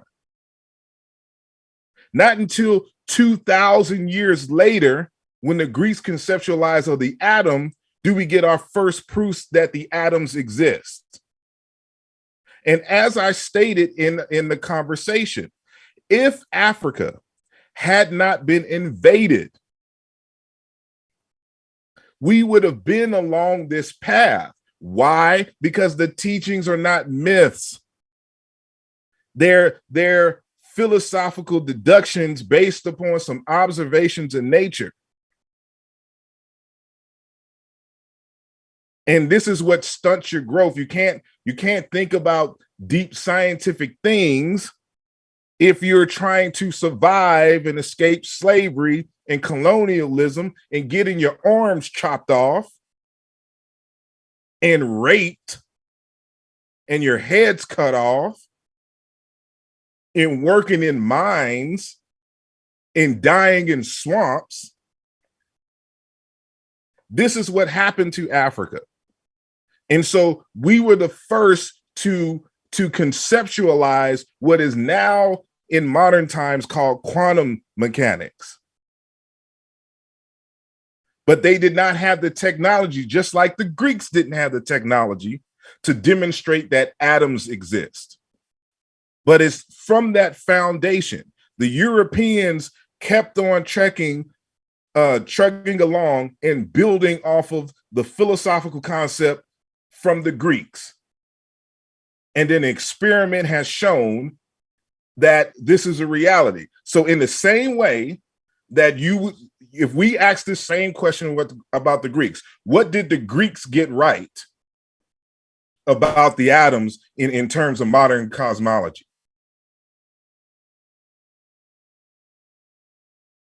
And so what we have to stop doing is shitting on African people and thinking that, we do not have the minds to conceive of something as like the Big Bang. They could have got this simply from watching a volcano. If you watch volcanoes explode and then come back some months later and you see all the vegetation growing from the dried up lava, you start conceiving of things. Like, what if the stars, emerge out of a volcano type deal? This is what the ancient Egyptians did with Tajanine, the hill, which gave birth to the fire force known as Atum, which gave birth to all the other things that we see in the universe. Seeing how volcanoes create land and life. It does not take some super technology to come up with these concepts. Knowing that water is essential to the emergence of life and that volcanoes emerge out of water. This is the kind of stuff that you see in these cosmologies. So when you Chef, where's Chef in that? Hold on. I'm trying to get back in. Asar, and I don't know if Chef ran away from the computer or what, but he had dropped out. But the answer was you said they got the fields right? Fields. For example, yes, in terms of what we call quantum field. In Congo, they call it the Kalunga Ocean. In ancient Egyptian, they call it the Nun. In the Dogon, it's just the normal waters, and not to be confused with the normal fish. And how do you feel they came up with these discoveries? It's not an issue of discoveries. It's an issue of philosophical conceptualizing and then applying it to fields that's not immediate. No, any math was involved with that, or just coming up with it? I don't know. I wasn't there for the math, but the math would be irrelevant. Like I said, when you observe certain things in nature, for example, like your woman giving birth to your child and seeing the water come out first and seeing that everything cannot survive without water, and that you existing in an what's the word, the fluid in the womb. And so they conceptualize the universe as a womb and an eternal fluidity. That's why I played the scientist, the theoretical physicist, who's talking about quantum mechanics, and he has to describe these universal fields as an eternal fluidity. He's using the same language as the ancients, because there's no other way to describe it without for lay persons who don't have a mathematical mind. And so this is why I started the conversation in the way that I did. You can say it's long, but it's to build the case to understand that what you think you know about what Africans know, unless you are initiated into these schools, you don't know.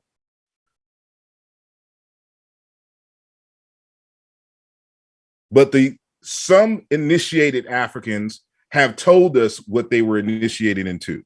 So those are the ones that I cite. And Fukuyao is one of those initiated Africans. Again, we got to stop shitting on. Fukuyao has a knowledge, like, because I read some of Fukuyao's book or whatever. Mm-hmm. So and a lot of the things that he say in that book is like his ideas, and he putting that on to the Bantu as if these are the Bantu ideas. No, it is not. Matter of fact, this all will be in the book. I have citations from the 1800s and the early 1900s of certain Bantu philosophy all the way down to South Africa among the Amazulu that mirrors what Fukuyao says. This is before Fukuyao was even born. Yeah, I'm sure it's, you can find some work that's, but that's what I'm saying. Like, y'all talking about these similarities and parallels, like in retrospect, it's always easy to find similarities and parallels, just like, you gave a good example with the Greeks and the atoms, you know what I'm saying? And so the Greeks, I don't think the Greeks knew anything about atoms either. It's not an issue of they knew, they conceptualized. In retrospect, hold on. It's not a retrospect. If I talk about atoms in 2022, I'm not trying to fit anything into a Greek worldview. The Greeks conceptualized atoms. But they was wrong them later during experimentation. They were wrong, so I'm saying I fell off. They was wrong about what they said about atoms. Like we just like that's that's not the point. We use it now. We still use the term today. No, I understand that's your point, but that's not the point. You just said that there's no bullets without the arrow, right? Hold on, Asar. Hold on, I fell off when you made the craziest statement that would fake people out. First of all, that always was the conversation. That's why I asked you, did you know? I said, our statement was exactly what I said. They didn't understand the Big Bang. So it wasn't the red or gray or purple heron. It was none of that, though, sir. That's why I asked you.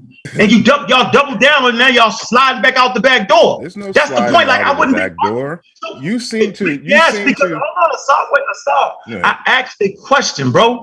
Did they understand the Big Bang? What you saying? You saying I get it. You said I got no. You said I had a different conversation. Listen. You just asked the question. Did the Africans understand the Big Bang? Right. That's your question, right? Now, Sean and Ben and I introduce a different aspect to the conversation. We're saying no, they don't understand the Big Bang. They have stories that are parallel. This is a different conversation. So now you're trying to make it seem as if we're trying to argue. Okay, let me say this. Hold on, wait. I said this at the beginning of my lecture. Okay, let me relax, yo. All I'm gonna tell you is, tell Sean take the fucking hashtag out the video that says Big Bang. Tell Sean to take the Big Bang and Bantu cosmology out the fucking title. It's very fucking confusing, bro. It's only confusing to you. I understand perfectly. Sorry, hold on, Sorry, because y'all remember that you're talking to the. Hold on. So y'all know that y'all study a lot, and y'all are talking to the layman people, right? Mm-hmm. So when y'all throw those two terms in together like that, y'all are kind of insinuating that they did know and that they kind of got it right and knew what the Big Bang was. It's like you know what I mean? It's like a you know what I mean? You feel me, Asar? A little bit? It's like so the whole thing, that's what I'm saying, like the parallel thing, like that means like it was right and they was thinking about it in the way that we think about the Big Bang today. They was thinking about the creation of the universe, or the universe coming into being, right? In the same way that we thinking about it in some type of way. Like there's some type of parallel. There's a parallel. You know what a parallel is, right? Like you're drawing a connection. It's headed in the same direction. There's commonalities. Right. That's what you're looking for. There's differences and there's commonalities. And we're saying that when you examine these African beliefs, some of them are in common and in parallel with certain aspects of modern. I'm not arguing that you're going to find Schrodinger's equations in any of Africa's cosmologies.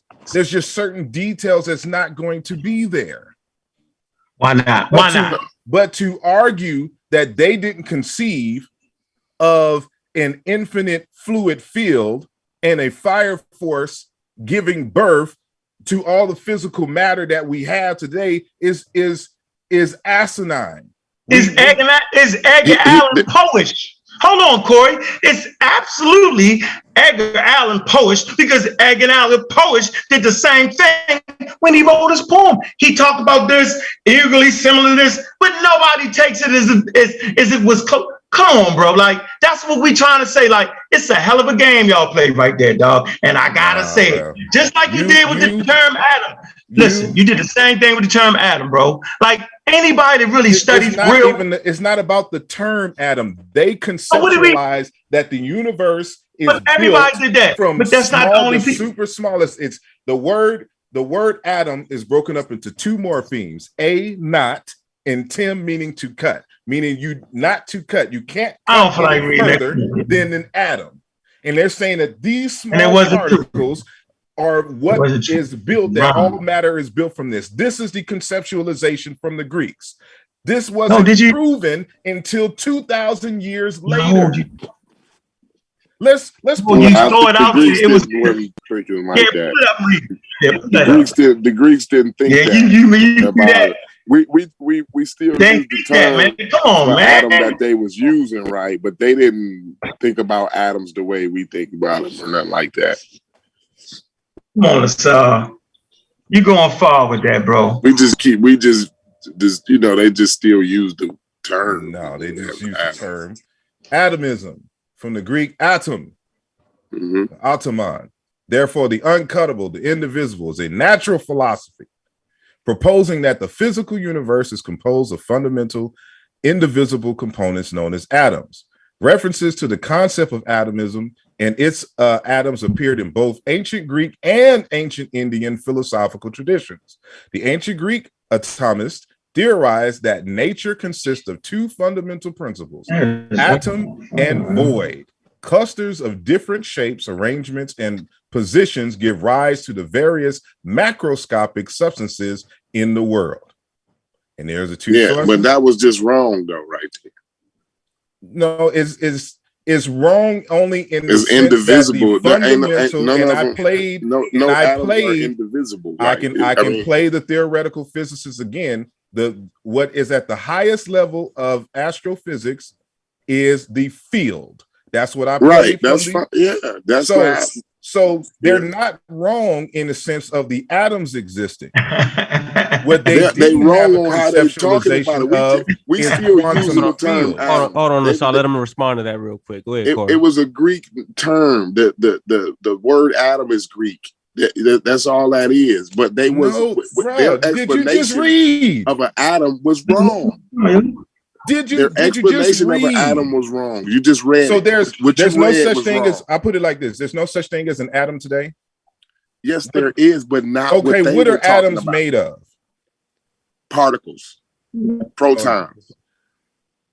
Protons in what? Electrons, particles. They made up of particles. No, protons, neutrons, electrons make up the atom. Yeah, particles. And that's further broken down. Don't have weight, they have mass. Gluons. And then gluons have up and down quirks. But the Greeks was not even coming close to talking about none of that. Fields. They wasn't coming close to talking about none of the fields. That's not the point. The point is, it's just like, for example. It is the point if y'all trying to act like they even. When you talk about Newtonian physics is only true up to a point. Newtonian physics has no answer for quantum mechanics. That's where Einstein comes in with the theory of relativity, and he got into it with some other individuals like Schrodinger and them, trying to fight against the action at a distance, which gives rise to the whole field of quantum mechanics. But you wouldn't say that Newton was wrong. Newton is right. It's just there's a point where Newton is no longer right. And that's when you get into the quantum area. And so Newtonian physics cannot count for quantum mechanics. That does not mean that Newton is wrong. You still use Newtonian physics to get to space, to rockets and all this, and satellites in terms of orbits. But he was only right to a point. And so it's the same thing with the Greeks with the atom. They were only right to a point. And it's the same thing with the Africans. They were only right to a point. And so as time goes on, you get better experimentation, you get deeper knowledge, you get better and accurate truths. Hey, so we're talking about stuff that is thousands of years old. Not just let me say what made up last weekend. Let me say one thing, Asar. They were the Africans was right on their astronomy, bro. Like when they was the things that they could see, and the data that they could to record with their own eyes, because they didn't have the tools to be able to look at the shit that we, to even, it's certain things, Asar, that have to be in place to even ask a question. You understand that? For everyone. 2022. No, it's not for everyone. In 2022, it's easy for us to ask a lot of questions. Did the Greeks because come it's up a with lot the of things concept in of place. atom? Hold on. Huh? Did the Greeks come up with the concept of atom? Yes or no? No, not the concept. Did the Greeks come up with the concept of the atom? Yes or no? They came up with a concept of an atom. They came up with the concept. We're still calling it an atom today. Concept. Because what you just read was wrong. You're right. I mean, Adams ain't indivisible. At this point, you read about something that was it's indivisible. just beyond your understanding. Hold on, y'all. No, let's not do that, Asar. Like, if you don't agree he with just it, threw his gun. He just don't say you're right if you don't already agree with it. If you can't even acknowledge that the Greeks, you throw your gun. I can't believe you threw your gun that fast, if you can't you realize you threw your gun down, Greeks very thought of the condescending, concept of an atom. If you were denying that after just reading it, there's no point in the conversation. Hold on, we all They talked about indivisible things. He threw his gun. Hold on. I didn't throw my gun. I threw my gun with him. Yeah. Nah, he good. Hey, No. I swear to God. He said he didn't throw his gun. He threw his gun with him.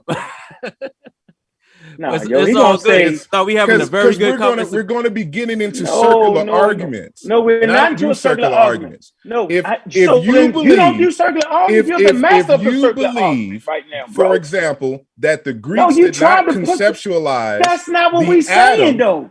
Man, you wild. We understand that. You wild I for that, introduced they had a concept. So I just admitted that. I said they had a concept. No, I mean, what's wrong with that? Hold on, okay. Let Corey get it off. Yeah, let Corey get it off. No, I was just saying. I said they had a concept. I'm trying to figure out what's wrong with that. I admitted that they had a concept, but the concept that we have about atoms and the concept they had is two different things today. Okay. How you not seeing that though, Asar? Like, what's the point of trying to press past the stop sign? Let him go respond. past stop signs 100 miles an hour. Let him respond, huh?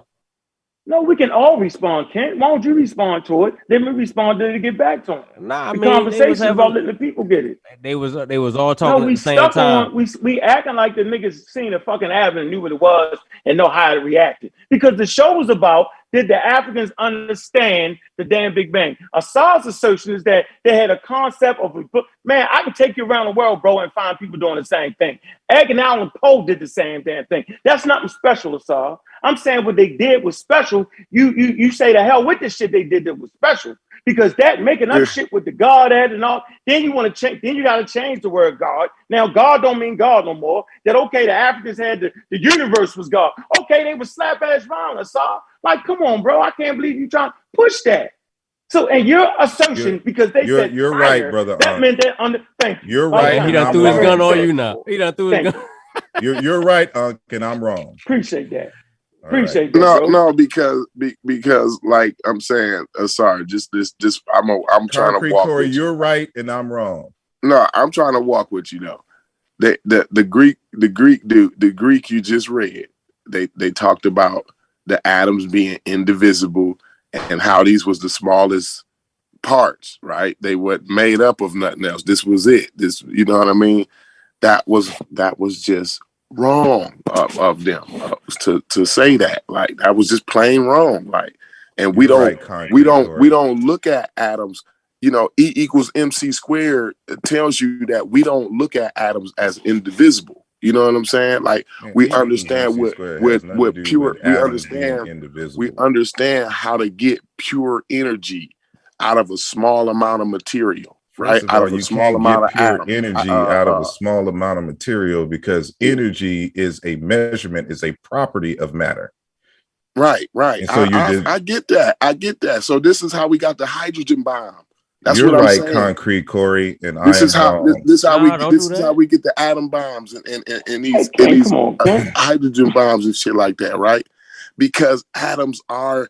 You can divide these atoms, you can split these atoms, and the byproduct of splitting those atoms is pure energy, right? That's what we understand about atoms today. They don't have the same understanding or conceptualization of an atom as we have today. They were just wrong. That philosopher, this Greek philosopher you just read, he was wrong.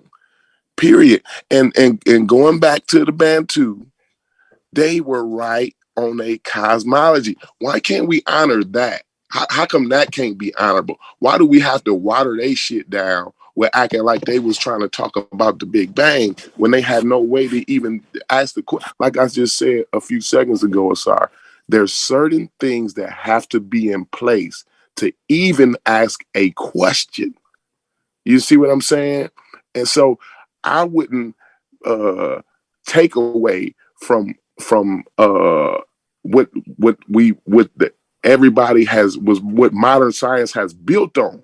That modern science built on that early astronomy that those Africans did, that those early Africans did, who documented, who was able to remember and somehow document some of the celestial bodies and the movements that they did. That way they can plant their crops, and they knew when the water was going to be rising, when the seasons was going to be changing, and all of that, when the harvest time was supposed to be.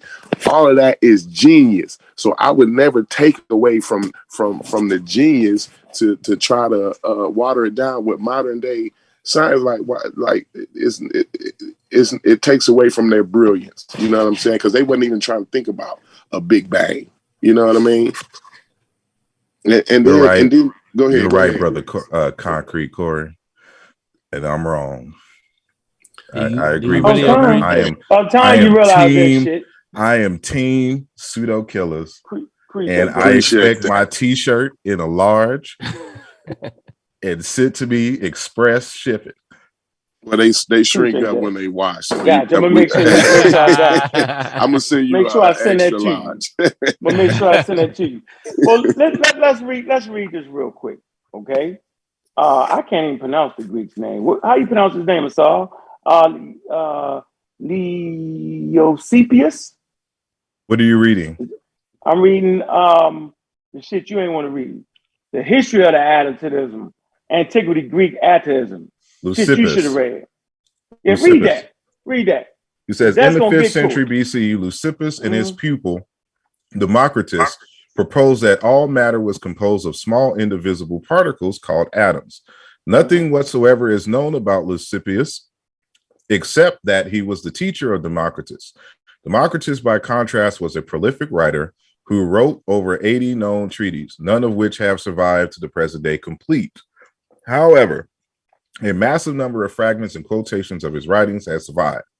These are the main source of information on his teachings about atoms. Democritus's argument for the existence of atoms hinged on the idea that it is impossible to keep dividing matter for infinity, and that matter must therefore be made up of extremely tiny particles. The atomistic theory aimed to remove the distinction which the Eleatic, if I'm pronouncing that correctly, school drew between the absolute or the only real existence and the world of change around us. Democritus believed that atoms are too small for human senses to detect. They are infinitely many. They come in infinitely many varieties, and that they have always existed. They float in a vacuum, which Democritus called the void, and they vary in form, order, and posture. Some atoms, he maintained, are convex, others concave, some shaped like hooks, and others like eyes. They are constantly, and this actually looks like string theory in many respects. Yeah, in your mind, I know how you do it. Go ahead. Again, Brother Ankh is right, and I am wrong. Moving and colliding into each other. He says the objects, let me go back. They are constantly moving and colliding into each other, which is a fact. Democritus wrote that atoms and void are the only things that exist, and that all other things are merely said to exist by social convention. The objects humans see in everyday life are composed of many atoms united by random collisions, and their forms and materials are determined by what kinds of atom make them up. Likewise, human perceptions are caused by atoms as well. Bitterness is caused by small angular jag atoms passing across the tongue, whereas sweetness is caused by large, smoother, more rounded atoms passing across the tongue. Parmenides, how far do you want me to read? No, we good right there. I just wanted to get it all out. Wanted to get that all out. So yeah. All humans. Again, it's and I don't know how this point keeps getting missed. Science is done through conceptualization. You philosophize about the concept first, then you go and experiment. Now, this is something that, of course, they wouldn't have had the technology in 500 or in the 400 BCEs, to be able to prove. They already had in their mind that it would be undetectable. And we have one photo of it. It is barely a photo, but we can't, we can't see any quarks in terms of the up quark or down quark. Those could essentially, by the definition of an atom, those could be the real atoms. But again, for the void, we know now that the void, the vacuum, what we call now the vacuum, is still composed of these small particles that go in and out, which the Africans talk about.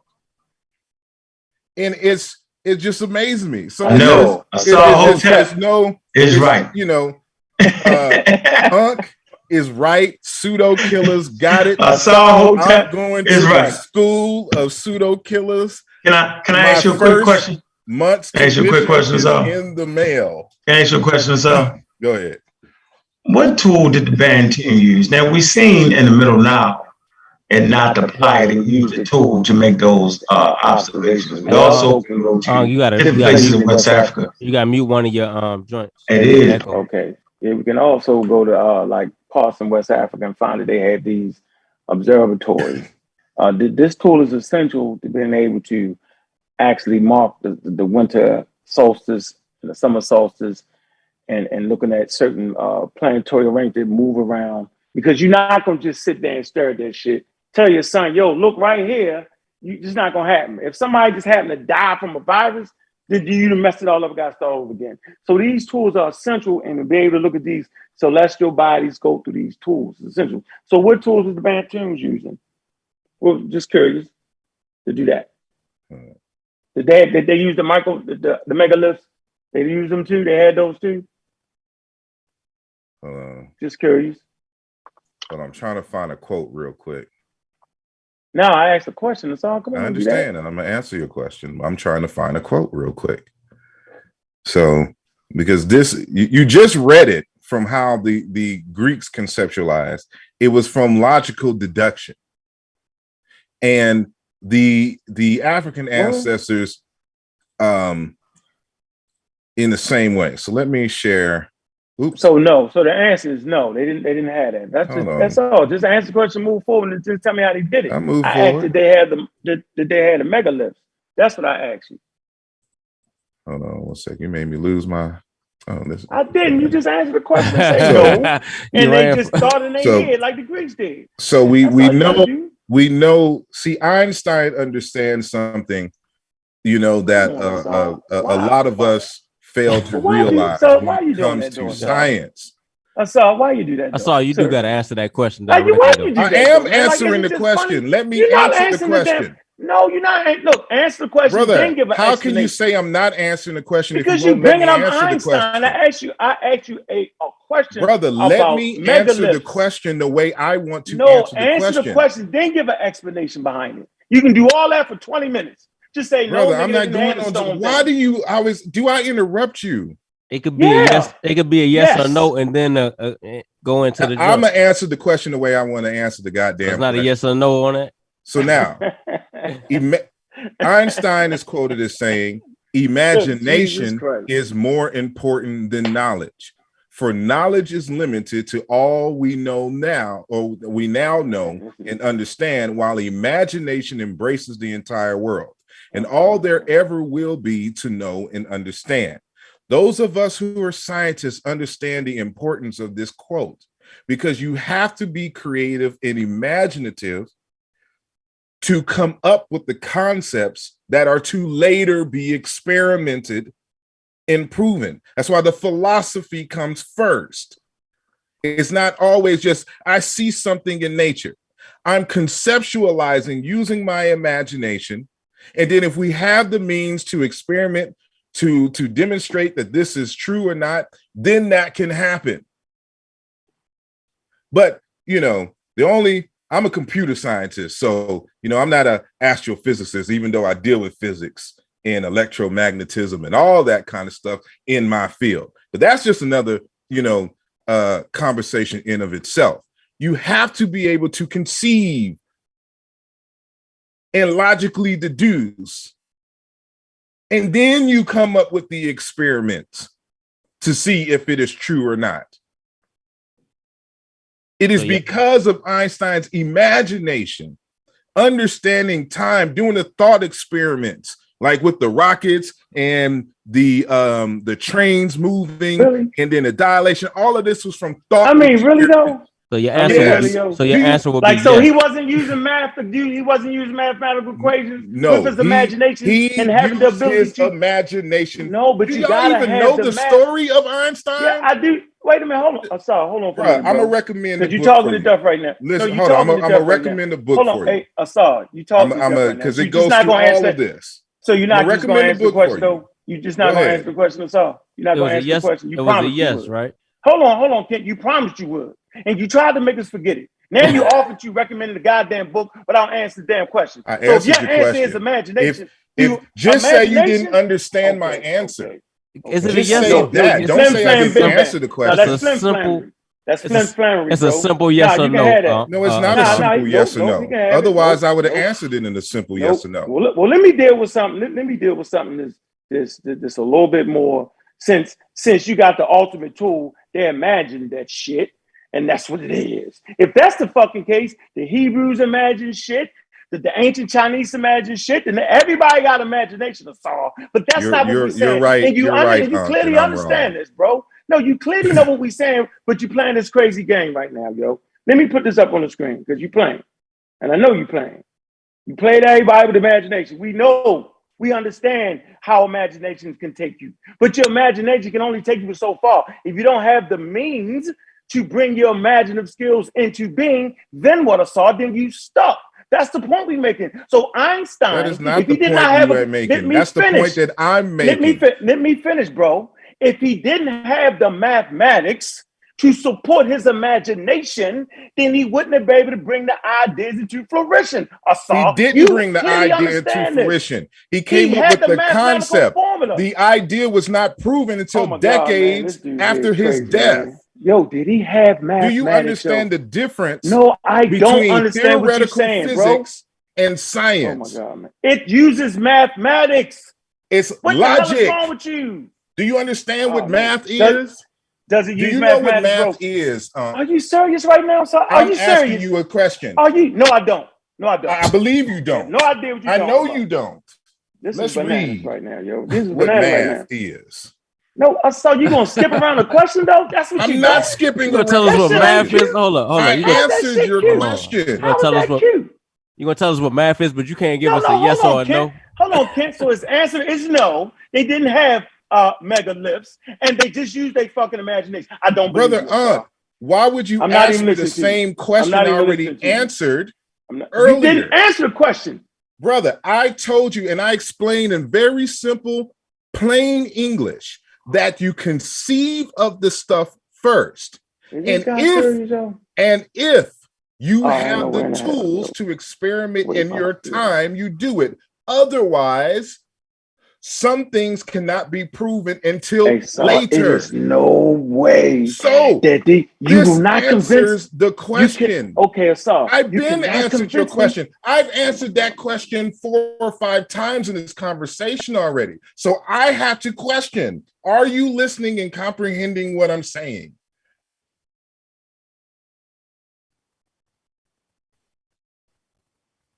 Like, what's so hard? What's so hard to understand that you have to conceive of the concepts first? Why don't you just repeat it? Why don't you repeat it 100 fucking times, and maybe people listening might get what you're saying? Because I hear the game you playing, and let me show you the game you playing right now, Asar. I'm gonna show you the game you playing. Here's the game. They conceptualized. We're talking about the moving of the celestial bodies.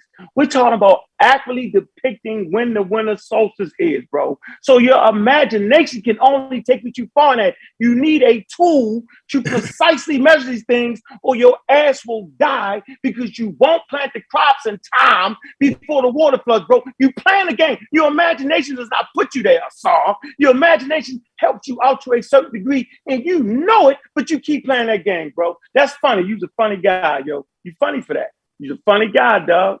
I like the way you did it. You're right, brother. I like the way you did that, though. You dog. are right. I like the way you did that. I like the way you did that. I am wrong. So yeah, you will never bow down. Appreciate that. The glory Appreciate of that. your brilliance. Why you gotta do all and, that? And nah, I you can do all that. concede everything that I say. Let me share my screen. This is what I'm talking about. I don't know where the saw at right now. Could have just said you yes or some no. Imagination shit. That's all right. No, he could have said yes or no. He talking about he can. No. He good. Okay. He good. He good. So we're gonna do this. This is what we're gonna do. We're gonna come right here, right? All right, and we're gonna see what these people was doing. Hold on. 1 second. Let me get here. Let's see. Let me see. For thousands of years, ancient societies all around the world erected massive stone circles, aligning them with the sun, and stars to mark the seasons. They say these early calendars foretold the coming of spring, summer, fall, and winter, helping civilizations track when to plant and harvest crops, right? They say they also serve as ceremonial sites, both for celebration and sacrifice. Hold on, let me see. Wait a minute, 1 second. Europe alone holds 35,000 megaliths, including many astronomical alignment stone circles, as well as tombs and other standing stones. These structures were mostly built between 6,500 to 4,500 years ago, largely along the Atlantic and Mediterranean coast. The most famous of these is Stonehenge Monument. Let's see, England thought to be around 5,000 years old. Though still old at that age, Stonehenge may have been one of the youngest such stone structures to be built in Europe. Chronology and extreme similarities between these widespread European sites lead some researchers to think, let me see, traditions, constructing megaliths emerged along the coast of France. Hold on. Okay, right here. Located in Africa, not the Playa, stands some 700 miles south of the Great Pyramid of Giza and Egypt. They say it was built 7,000 years ago, making not the Playa the oldest stone circle in the world and possibly Earth's oldest astronomical, watch this, astronomical observatory. It was constructed by the cattle worshiping cult of nomadic people to mark the summer solstice and the arrival of the monsoon. Here is human beings' first attempt to make some serious connection with the heavens. Okay, says J. McVille. It's a professor emeritus at the University of Colorado.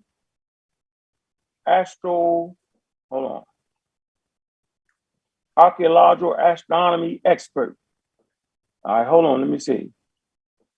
Now, if you think I'm sitting here and saying that a person that constructed them things didn't first have to have a damn imagination, then you bugging, you trying to be funny. What I'm saying is here, to get the movements and chart the actual movements of the quote unquote celestial bodies, you gotta be able to mark them so you can see that they in fact are actually moving. Your imagination won't do that for you. You gotta be able to see it, Asar. So you got us left in an invisible world that only you can make up and imagine. So I hear what you think you're trying to say, but that's not what we're saying, Asar. Yo, you kind of slick with the tongue right there, bro. So I asked a question, so I got the answer. No, they didn't have it. That's the answer to the question. No, they didn't have that. Okay, I got you, bro. They didn't have those. So in fact, so they didn't have that. So they didn't actually understand the measurements. They didn't have it. They couldn't have did that. So how is the Bantoon, quote unquote, cosmology, right? It's what you're saying it is if they didn't have the tools to do that. Besides the imagination of Saul, everybody has an imagination. I imagine I can fly, Saul. That don't mean I got the math, the tools, the metals to actually construct a daggone plane, Saul. And that's the point you're leaving out, bro. You're right, brother Ankh. Thank you. And I am wrong. Appreciate that. And good guy. He's a good guy. He's a good guy. I have fully come over to the pseudo killers Appreciate that. point of view on this subject Appreciate matter. that. I appreciate that, bro. Since we was having two separate conversations, I appreciate that. Appreciate that, bro. So if that's your argument that they had imagination, you can imagine the universe. Yep, they sure did. We never said they didn't. We never said they didn't imagine the cosmos. Brother Ankh, this just isn't your lane, and you're never going to get it. And I'm fine with that. Hold on. You just said he was right though. Like, so that was sarcasm. And I was being sarcastic. Okay, gotcha. Just as long as we clear. Just as long as we clear on what's going on, right? Ankh is wrong. I mean, Ankh is wrong. Concrete Corey's right, and Kent is wrong. Why you gotta do that? No, man. Like that's my conclusion for the rest of the day. We trying to have an honest conversation with you. No, you're not. But that's if we that's asking fine. you to say yes or no, what's wrong with saying yes or no? I never mind. No, I got him. I understood what he said. I heard him. I heard him exactly what he said. I heard you. So, I can imagine. I can imagine. I can fly. So yo, I'm saying imagination is important, bro. But you skipped the part. I didn't skip anything. Having mathematical. Okay, I didn't skip anything, bro. So you basically how how much simpler can I put it that you have to conceive of something that is scientifically testable, and then if you have the tools to do the experiment in your time, good. But some things are just so far beyond your current time that you have to wait for the technology to be invented. I said this in English. I said it in Spanish. I wrote it in Meta Nature. I said it in French. What point? So what part of that don't you understand? So that's the part I do understand. I'm trying to figure out what don't you understand about that. That's what I'm saying. Never. You can't be saying what I'm saying, Asar. No, I'm but not. You can't be saying what I'm saying, though, Asar. You can't, Asar. Do you not realize you I've just come to the conclusion that this isn't your lane, and I'm fine with that. Okay. So thank you for throwing your gun, though, Asar. You are right, and I'm wrong. Thank you for throwing your gun, Asar. I've already conceded that a long time ago. Asar, but people. There are people out. Hold on. There are people out there that follow you, right? And they have your back, right? And they would like to hear your reasoning behind what you're saying.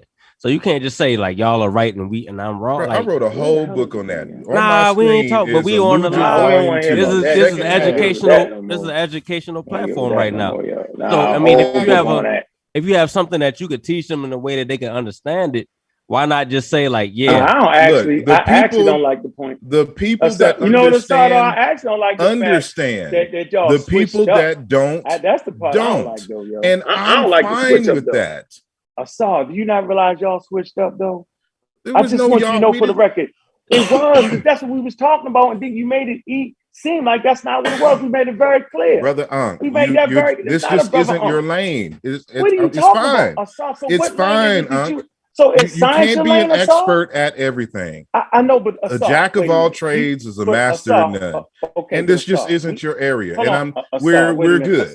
We're good on this point. You're just not going to get it, and I'm not going to explain again. Listen, I don't need exactly what I said earlier. This so is the point I want to say. Just keep arguing, you can argue with yourself. Asar, I know exactly what you said, Asar. You said that y'all wasn't saying that our ancestors understood the Big Bang, right? But that was the conversation. So the fact that you slipped out the fucking back door is amazing to me how you did that. But that's okay. I just wanted to reiterate that point because that was the conversation. That is true. In case you know that. Yeah. So everybody know that was always the conversation. Not that they imagined the damn universe. That there was something like knock it off, Asar, with that, yo. That's some nonsense you're playing right now, bro. But I'm on you with that, though. I'm not going to let you get out of here with that. As long as we know what it really was, you good. You're right, so, brother. And I am wrong. You proved your point. They imagined the universe. You got me, bro. Appreciate that, Asar. You got me. You definitely got me with that, bro. Yeah, I mean, what you want me to say, yo? You got me. You don't know who imagined it, right? Yeah, you just know the Bantoon in general. I can go beyond the Bantu. We would have been here for a few more hours. First of all, let me stop I got playing. citations. I've been researching this for look, over you 10 made that years up. now. I don't believe you, Asar. We'll go prove that. You got it right. We got all night long, nigga. We can go 24 hours. I don't have all night long. I'm not finna argue with y'all. Y'all can't get these basic principles. So for right now, brother Ankh, you are right. I'm not and I am wrong. That's just what it is. I'm not gonna be. Y'all not gonna have me on those 6-hour show repeating the same stuff 3 million times. I said what I said. If y'all ain't get it, y'all ain't get it. All we it is for, what yes, it is. All we I got for, yes I or got no, stuff to do for shows I got coming up this week. So while I do appreciate all the love and the good back and forth, and this is not just me bowing down, I really do have to go. But I do appreciate each and every one of y'all, everyone's support the pseudo killers. I need everyone who is listening to hit the like button and to share this conversation with friends and colleagues and to give a donation to the pseudo killers so that they can continue to give you this information. Don't listen to them when they talk about quantum mechanics or astrophysics, but everything else, they're good. So much love. That's all you gonna do. You gonna go out like that, though? That's cold blooded. That's cold blooded, Asar. Wow. Love you all. Love you all, shot at me, man. I appreciate you, Asar. Yo, now, so you want to talk? Go. Let me get your black ass off here so I can talk to you. I can really too late, but we got. Appreciate you, man. Hey, but that was a good conversation. I appreciate the conversation. I appreciate that, Asar. Appreciate you coming through, yo. Once again, the Bantoon have the best imagination on planet Earth. They imagined the Big Bang. We got you, Asar. Appreciate you, brother. Yeah. Hey, but we got put the link in the chat out there. We got Rasta Man out there? Yeah, Rasta Man out there. Rasta Man, put the link in the chat, man. Let's get Rasta Man on the panel. No, put the link in there that everybody come through. And so I guess we answered the question. They didn't understand the Big Bang. Appreciate that. That's honesty right there. Yeah. They could have said that in the beginning though, right? What the fuck is wrong with this? I mean, when you being intellectually honest, you don't have a problem answering that question the way it need to be answered, yo. Like a yes or no. He said they didn't. Like he said they didn't though, Ken. Nah, but he didn't. You know what I mean? He hit you with the let me explain. No, and he then actually went around said the they board. didn't. No, he actually said he didn't. He said we were slow because that's not what it was. Remember? So you got the Big Bang on that motherfucker. You got the cosmology matched with the Big Bang, and so now we ain't supposed to think that they was talking Big Bang. This shit is foolish, man.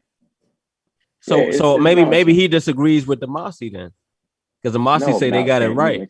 No, you mixing it up, dog. No, he changed it. After he got the beat down, recognized that it was a wall there called tools. Then he started switching up, saying, no, we really wasn't saying that. Y'all got it wrong. Y'all don't understand this. Come on, man. I asked him what they got right. He said the fields. Man, come on, man. No, he wasn't saying that. They were saying in their imagination they got the fields right. Kent?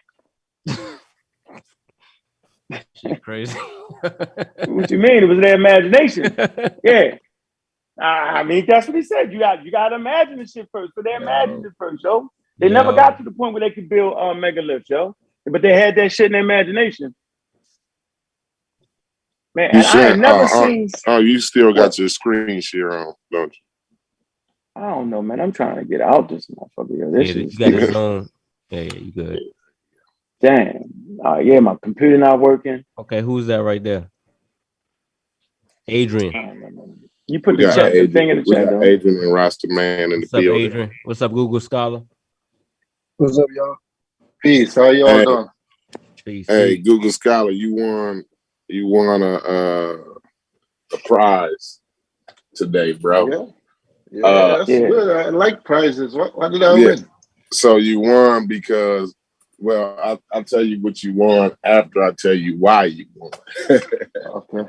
You won because last week I talked to after I got done with my presentation, somebody brought up Sirius B and I started to talk about Sirius B and I was confused. And you corrected me, but I didn't see it until like a couple days later when I watched the replay or whatever.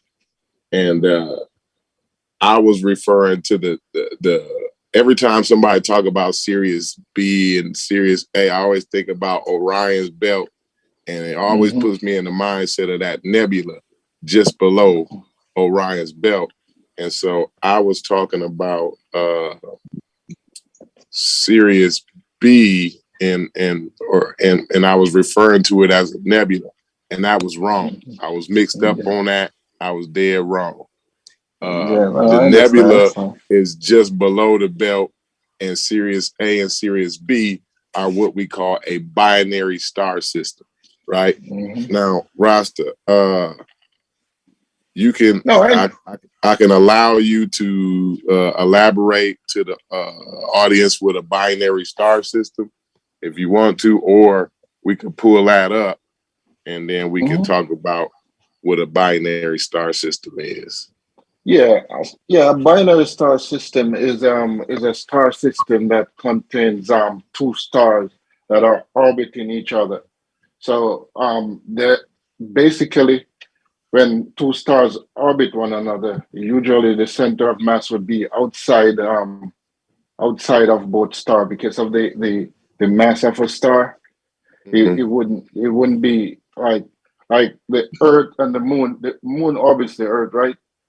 But when you look at the center of mass, it's outside of the Earth because the Moon of the mass of the Moon. So a binary star system is like that. It's two stars orbiting each other with the center of mass outside of both bodies. Great explanation. I couldn't have said it no better. I mean, that was dictionary right there. Dictionary. So let me So Corey. Yeah, go ahead. Yeah, because y'all was kind of laid back. Y'all don't think y'all kind of put in enough input. So actually, I was trying to get some input on what y'all thought about Asar's presentation, and nobody really kind of added. You know, like I wanted to say something on that too. I seen it as complete trickery and foolery. Like all of a sudden, man, you just talking about their imagination. Like that's nonsense. But the thing, and I'm saying, I don't know why y'all let them get away with that. Like that's crazy. Really? I didn't hear the whole presentation. I ain't even gonna lie to you. I was busy. I heard it, and I was listening to it. Y'all could just drag me when y'all was ready, though. Y'all don't have me out there, motherfucker. Like, yeah, I know what I'm saying. It was a last minute. It was a spare of the moment shit I had to handle. So yeah, I mean, it's all good. Yeah, man. Y'all heard you was on here when he said it boils down to their imagination. And Einstein had imagination. Yeah. Einstein wasn't a fucking master at math. Are we just is it me, dog? All right. Did you? I mean, seriously, you're like, how was that? Yeah, it was his imagination. But if he didn't have the equations, if the equations didn't back it up, then it would mean nothing. That's not fair, yo. That's not fair, yo. Like everybody should know that everybody on this right here got imagination. But if you don't got the mathematics and all that to bring this shit into fruition, then your imagination ain't worth a hill of beans at that point. All right, okay, all right. So that's what we left with. They had imagination. Wow, crazy, yo. Yeah, I seen some people talking shit in the chatty patty. We say the same thing. Chatty patty in the chatty. But I don't so Rasta man, hold on. This is what I got for you, man. A great courses class on black holes, right? And I'm gonna send this to you. You can email us at pseudokillers@gmail.com. We'll get your information. Right. And I got an article, Death Stars. I ain't even looked at this yet. I ain't even opened it yet, man. So it's got every Nature article has got something about COVID in it. It's got a little article or extra article about COVID. But this is, you know what I'm saying? And this is probably about a $60, $70 value, all this together. Man. So, you know man, I appreciate it. Man. You know, this is what we do. We honor, you know, corrections over here. You know what I'm saying? Like we don't know everything. And We No, I just know want you to. knew that. Yeah, I know you know it, but you know we can't all when we can't all remember everything all the time. Right, Because you right, know, right. yeah. But I just want Um, to make sure that when we come over here, we getting sound information, right? So yeah, sure, like of course. that somebody's gonna listen to that show and they're not gonna be hearing the correct information. So that right there, I frowned upon that. Right? I'm upset about it. I want to erase the show, but it was a good show, so I'm not going to erase it. But You know want what to I'm take saying? this question right here? You want to take this question right It's here? all Corey? you. Not trying So, to cut like you I off. said, pseudokillers@gmail.com. I got you. Unc in charge of the email, so like just shoot That's him your bullshit. You go information right and there and he'll get shoot that it to shit. me. That's bullshit. Yeah, Come man, on, it's Corey. You want cool. to I answer? got it. You want to answer this question right here? This is an easy question from the chat room. We got Tony Macaroni. Tony No, Macaroni. not Tony. No, not Tony Macaroni. Hold on, my fault. Was it J Powell? Nah. Y'all know I put that link in there too. Hold on. Okay, I hear you, Aunt Grant. I hear you talking Can I shit. say Want the something while link? you're looking at Here, that? go right, Mom. I'm right here, yo. It say. You did you want to add something to that before I hit this question or something? Yeah, I wanted to talk a little bit about the Asar's presentation. Oh, all right. No, Let's well, you answer the go ask the question. question. Ask the question Okay. first. It That's fine. say, you ready, Corey, or you gone again? No, I'm here with you. Go ahead. It say, Can I say something? it say, if you need the CMB for the Big Bang, how was the Big Bang proposed before the CMB was discovered? What I said was you need the CMB to understand the Big Bang. But what would you say to that, Corey? Did you get the question? Yeah. I can. So Okay, go ahead. yeah, they got the mathematics, the mathematical equations work out, before you actually get to see, before we have the Hubble and all of these tools that we use today to see the CMB, right? You got math that works that out. So, Yes. the If tools I. only confirm the predictions that the math makes. You see what Mhm, I'm saying? mhm. Yeah, but if I could, Go, before we even get to that, though, Corey, I want not to cut you off, go but ahead. Go ahead. before we even get to that, the Mhm. first thing to note is that without a telescope, you cannot get to the Big Bang. It's not possible, right? Because the Right. first thing you need to calculate the Big Bang, you have to be able to Yeah. I see bet your that. imagination can get there though. No, you can't, because you have to be able to see that the galaxies are receding from us, right? And you The and you Doppler effect. Yep. the Doppler Now effect, you and can you can't. imagine that. You can imagine that though. Yo, No, you can be you asleep can and you have a cannot. dream. From God Earth, can you can come to only you and see tell you that. Y'all so four crazy. galaxies from Now Earth, I right? did a whole presentation on imagination, yo. I just want y'all to know what y'all was hearing. And it was just my Yeah. imagination once Hey, again and so too, running away Rasta, So with me. yeah, you have to be and it, approaching a fraction of the speed of the light speed of in light order to to see see the the red redshift. shift. Yeah, Yeah, yeah, you're right. Yeah, yeah. and then on top of that, when you calculate, you have to calculate the recession velocity, because Yes. if you can't calculate the velocity, then you can't know how much the universe is expanding by, and without Mm-hmm. that, you can't rewind the clock back to the Big Bang. So it's not possible without a telescope in the first place. And then when you get to things like the CMB, the CMB is just confirmation. It's confirmation that That's you it. were on the right track. Yes. It just confirms the math. But Yeah. and two, like when you got to realize people don't. I think I talked to Ankh about this the other day. I think I take for granted that people already know when you're looking through these telescopes, that when you're seeing things, these distant galaxies, let's say what a galaxy is 200 light years away, right? Mhm. You're actually seeing that galaxy as it was 200 years ago. You see what I'm saying? It took that light 200 years to reach the telescope that you're looking through right now today. So you're looking at it 200 years ago, So and when you look at the CMB, you're looking back 13.7 billion years ago. You're actually looking back in the past 13.7 billion years ago. Like people, I don't know if people realize that part about the game. You know what I'm saying? And I just want to say that because I don't know if I you defeat that with your imagination, though, Corey.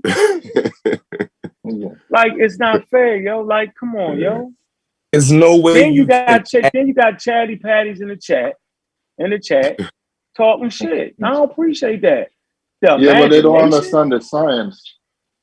No, what they don't understand is rudimentary. They don't understand rudimentary science. They don't understand that prior to the advent of a looking glass, something you can see, right? You was limited by your senses, right? You can introduce imagination in all you want. That's bananas right there. That's a philosophical statement. Well, my imagination. We're not talking about imagination. We're talking about what is it after your imagination. You can't imagine the damn flood coming. It has to be. You can't imagine that. It has to be something before your imagination, to even allow you to imagine something. Is this Chef? Yeah. Yes. How you doing, sir? You just down, you pop up. That's why I'm typing the chat shit. Nigga, I didn't even know you was live. Peace to the gods. Peace, Chef. Peace to the panel. Peace to the gods. Now we only need Sosa to Valley. What up now, Valley? What's up, Kings? Peace to the gods. Peace to y'all. Go ahead, Chef. Yeah. You just can't. Something as profound as the Big Bang, right? You're not going to just be standing in the middle of the Sahara looking up in the sky and come up with a concept of the Big Bang, right? That's not even something. Like in the 1920s, it was a priest that came up with the Big Bang, right? And how he came up with it was he was using science first off, and he deduced it down to these atoms or small particles had to be combined in one single spot at one point in time, right?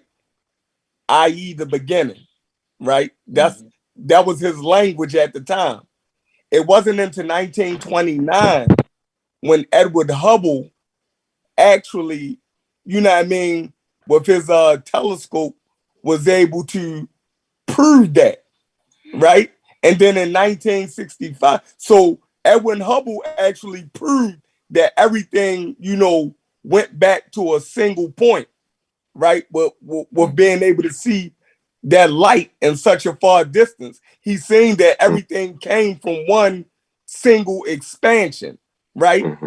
And then in 1965, the CMB, they was able to detect the cosmic background radiation. So it's so many different stages or things that went in to prove that theory of the Big Bang.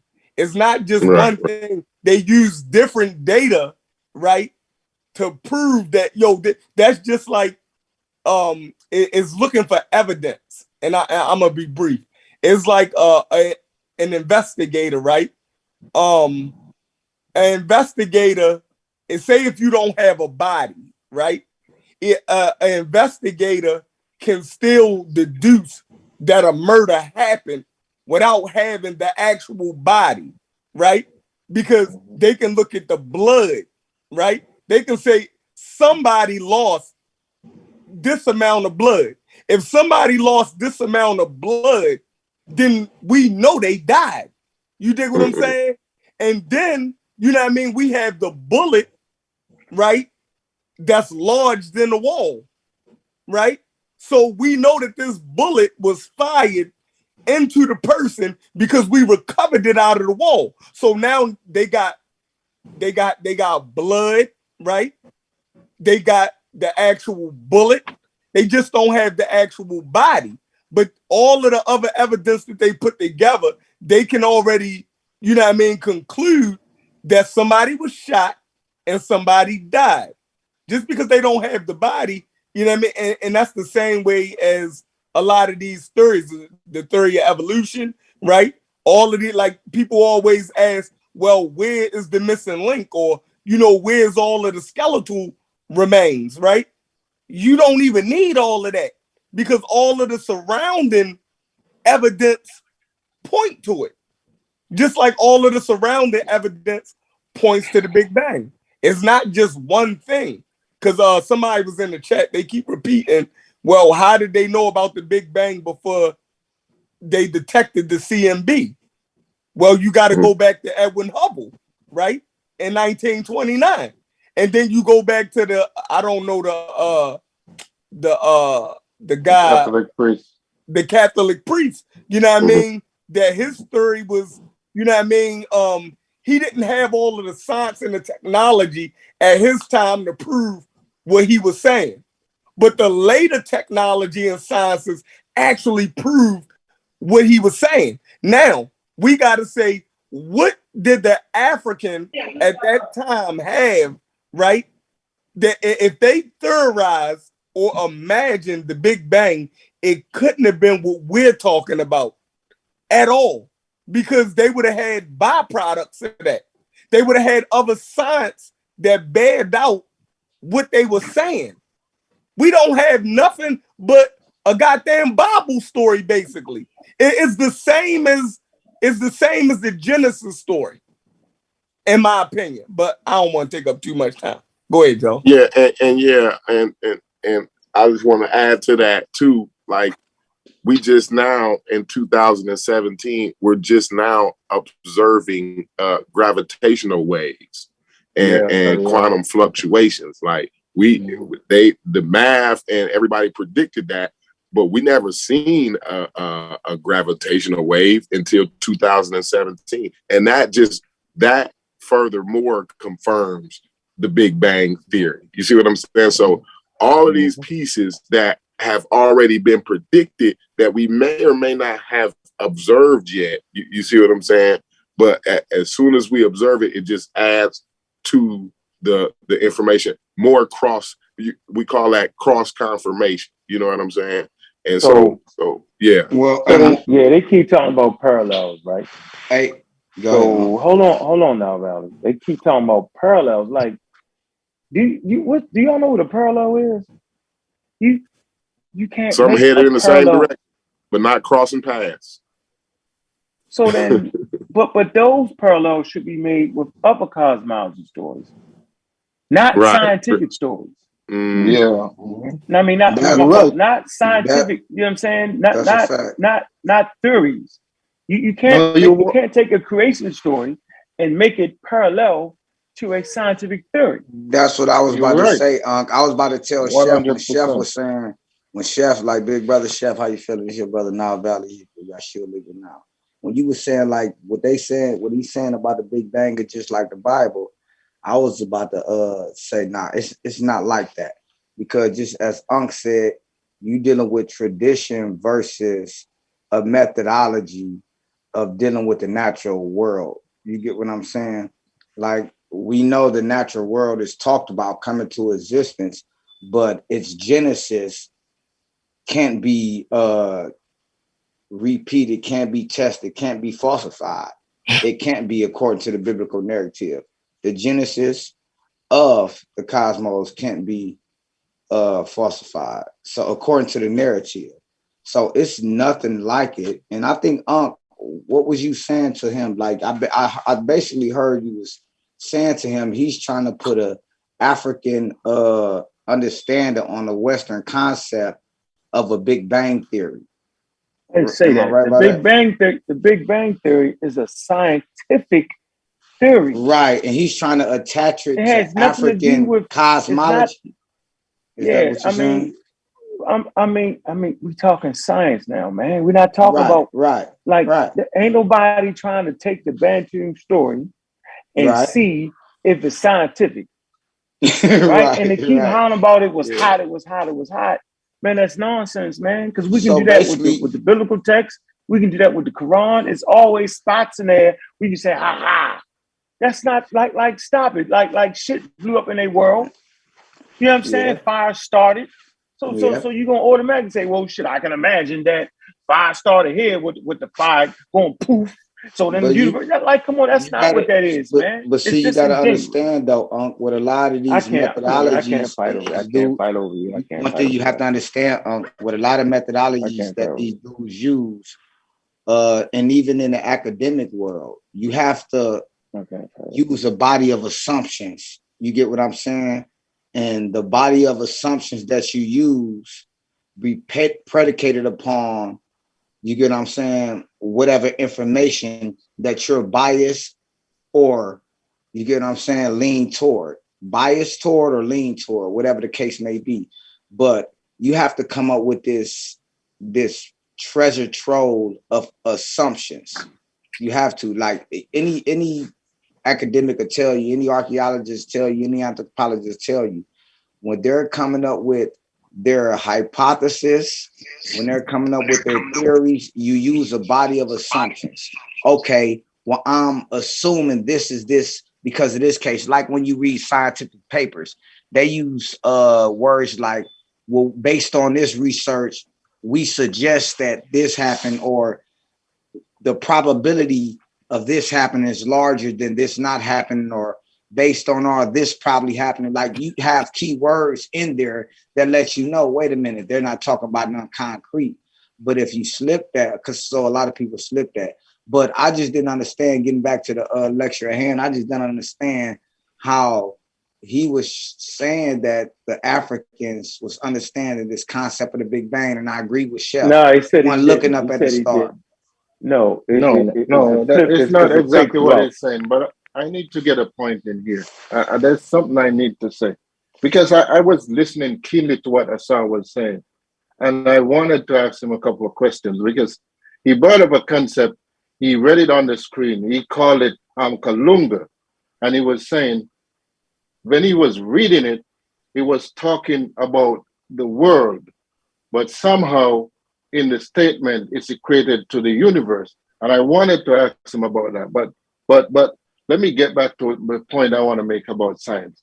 What I'm saying to him is that the ancient Africans, they obviously could look up in the sky and see the stars, but they didn't know about the universe, because what we know from science is that from our vantage point in the universe, we can only see about 4 or 5 galaxies with the naked eye. And looking at them from Earth, you can't actually tell that they are actually galaxies. They just look like a patch of cloud with the naked eye. Facts. Everything else that you see in the sky, that's inside our galaxy. So they don't know about the universe. They basically know about our galaxy. So all their point of reference would be from inside our galaxy. So the vast universe out there, they have no idea. So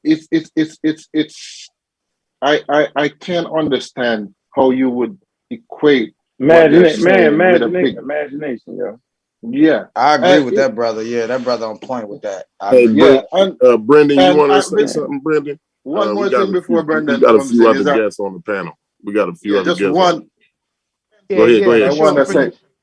I want to say. Finish. You go after Google, Brendan. Go ahead. Sure. Yes, I want to say, I don't know if y'all remember about Nostradamus, right?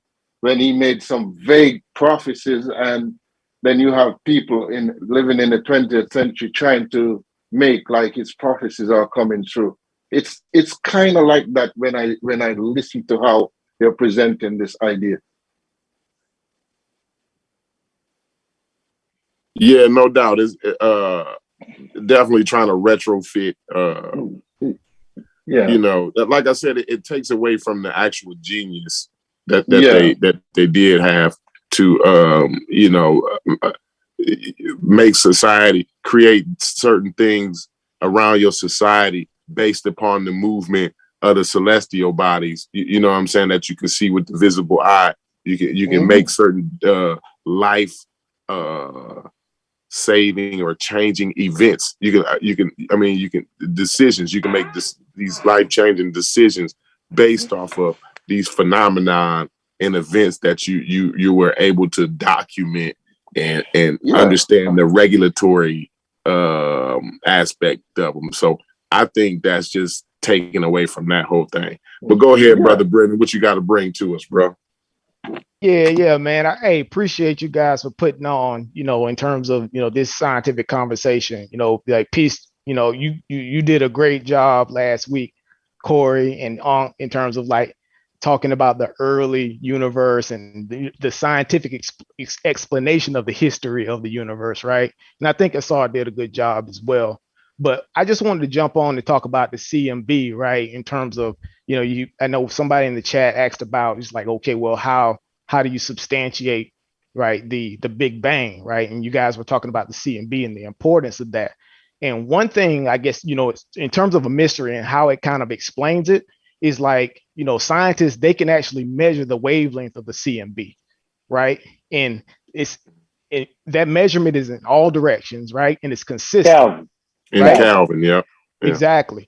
Right. So one of the mysteries is like, well, how is this wavelength consistent in all directions, right? Everywhere coming towards the Earth, right? So one of the explanations is that through the early expansion, right, during the Planck era, right? Mm-hmm. So that early expansion actually maintained the fidelity of that wavelength, right? Because now it becomes non-distorted across 13 billion years. Right. So not only in terms of like with the CMB, it doesn't explain everything about the Big Bang, but it's one of those things that lends credence to it. So that's just what I wanted to kind of. Right. That's kind of what I wanted to add. But you know, you can figure that out with your imagination, though. And you say it real good, real smooth, and people, imagination. Yeah, there's no way you can imagine that. It's not right, yo. I'm just saying that's not right, yo. There's no way you can imagine the Big Bang Theory. The African, not right, yo. No, they say they wasn't trying to the African is basically calling them superhumans again. Right? No, they said they wasn't doing that though, Chef. No. All jokes aside, like I'm telling you, he said they wasn't saying that. They said we got it mixed listening. Up. Look, no, I don't. I don't let people get away with foolishness, yo. I know what the argument was and what they have brought forth. We had a conversation with Asar before we even hit the live button. We was already talking to him, and he made his point clear. You know what I mean? So for the chat, y'all can. What was his point, Chef? Can listen to, What was his point? Break it down for the chat. Who he might said not hear it. yes. He said yes. They that they had the Big Bang Theory, and he said I got 50 slides to prove it. So I was so in other words, So in other words, when I asked, come on, let him talk, man. Ankh made sure to ask him before we went live, like so we know what we talking about. He said this was Sean's argument, right? Do you agree with it? He said yes, and I have 50 slides to prove it. Oh God! This is what he said. So don't let him slide out the back door right now by saying he's switching. No. If that's the case, he lost. He made a claim. He said he could prove it. When it got down to it, he couldn't prove it. And he made some philosophical shit about imagination. No, we ain't letting them get away with that. So this is what Ankh did, said the Africans had the Big Bang. That's what Ankh did. That's what they said. And Sean and them just went live right now, and they're going to try. And Asar, he actually was saying, y'all don't understand. Y'all got a comprehension problem. So I knew it was going to boil down to that. right? I know it was gonna boil down to belittling and saying people can't understand something. And Sean is over there. I guarantee you doing the same thing right now. So their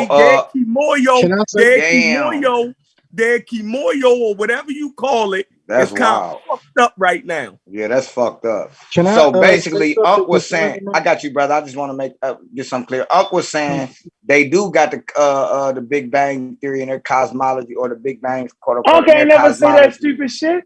I'm saying based on your argument. Like, you know what I'm saying? My argument is they don't have the tools to understand it, bro. Okay, but do they? I'm saying, but did they understand? No, nigga, no. Okay, good. Okay, all right. So Asar is saying not even possible. Okay, right. So Asar is saying that they did. We don't know what Asar is saying now. Well, he talked for a whole hour. Chef talked to him before he put the live button. He just gave me his breakdown of what they just switched it up, man. He just switched it up like that, man. So how they going? They didn't even have a Big Bang. They had a Big Bang talking about some noise and some fire. If y'all gonna go with that. Right. Like I like what Chef said earlier. They weren't concerned about no Big Bang. They was concerned about the planetary systems. And you said that too, harvesting and living, and you get what I'm saying? Yeah, exactly. That's what they was concerned about. Not the playa, yo. Cattle herders made that. Right? They was semi-nomadic. They was planting sometimes. They was worrying about figuring out the annual floods, when the floods was. Egypt ended up using it, yo. So you got to know when it's time to plant the crops. It's essential for living. You don't sit back and look at a nigga talking about, I'm imagining, yo. They'd stone you to death back then if you talking about my imagination says. Right. No, a person gonna win and got the actual instrument that says, yo, look at this right here. This time of the year, the sun is here. This is here. And then during this time, it's going to flood every time. That's right. Like, so for the play this whole imaginatory game, it's a crazy cultural bias buffoonery at an all-time high. That's right. And it's crazy to me now. Okay, so let's talk about the parallel. Ain't no damn parallels. It's a bunch of nonsense. If you say fire, that's a parallel. Come on, man. Look, I don't know what they're expanding fire. That's what I was touching on with the other week, like the expanding fire. And I was gonna share my screen, again with the expansion. Well, I think I did for a minute, but we was at the end of the conversation anyway. It was irrelevant by the time at that point anyway. But the expansion is, what's going on there. What you see is ionized hydrogen particles.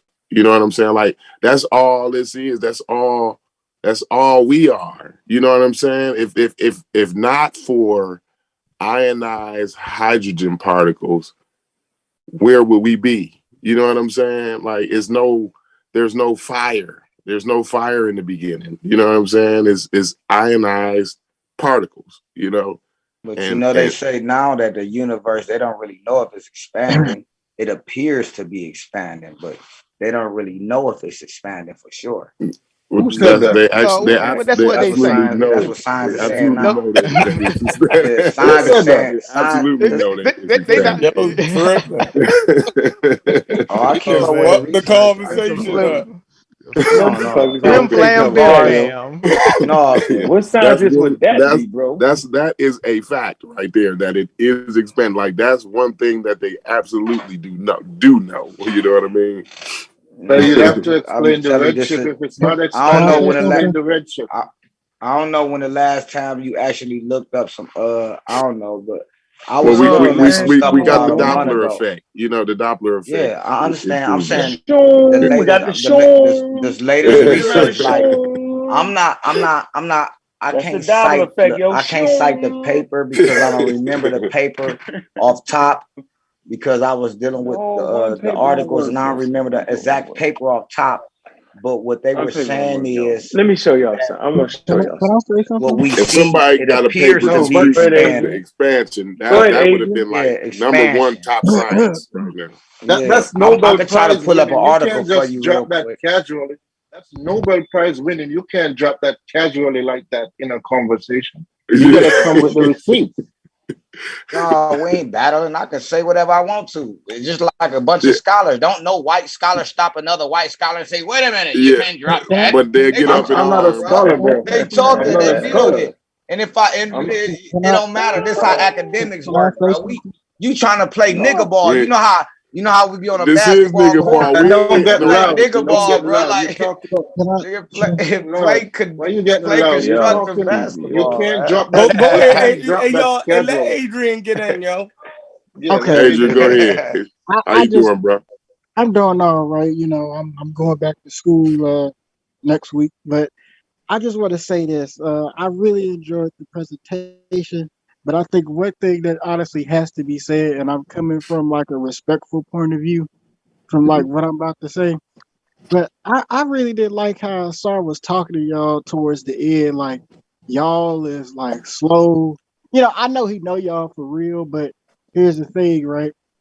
That's the thing I noticed with a lot of people who are like scholars. Like, don't he have like a master's degree or something? He like, wrote, books and stuff, right?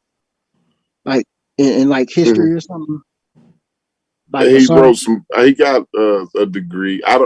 You have to ask. I'm not really familiar with his education. I know he write books. He's a scholar. Yeah, go ahead. Well, the thing. Yeah, he got a degree in computer science. He got a degree in computer science, and he's autodidactic when it comes to linguistics.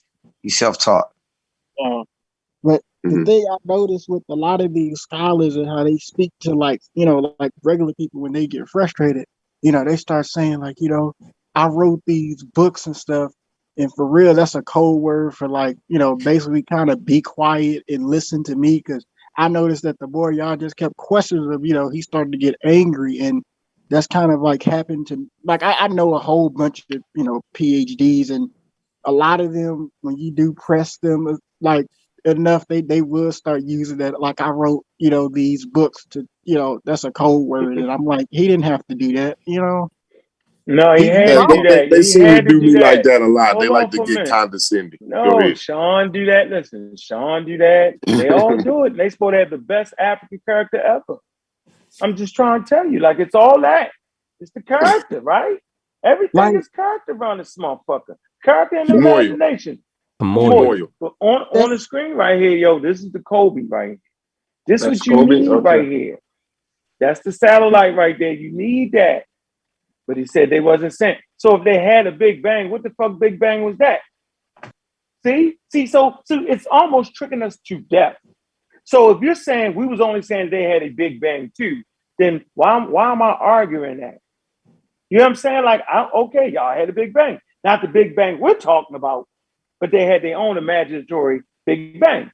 Then the conversation didn't even need to be had. You're not understanding. You don't know. Wait a minute. You got the hashtag Big Bang. You got the title Big Bang. Like, so what do we think? We're clear now. You wasn't talking about you were talking about the African Big Bang. I got you. We're clear now. Kind of moving the African Big Bang. Not a problem.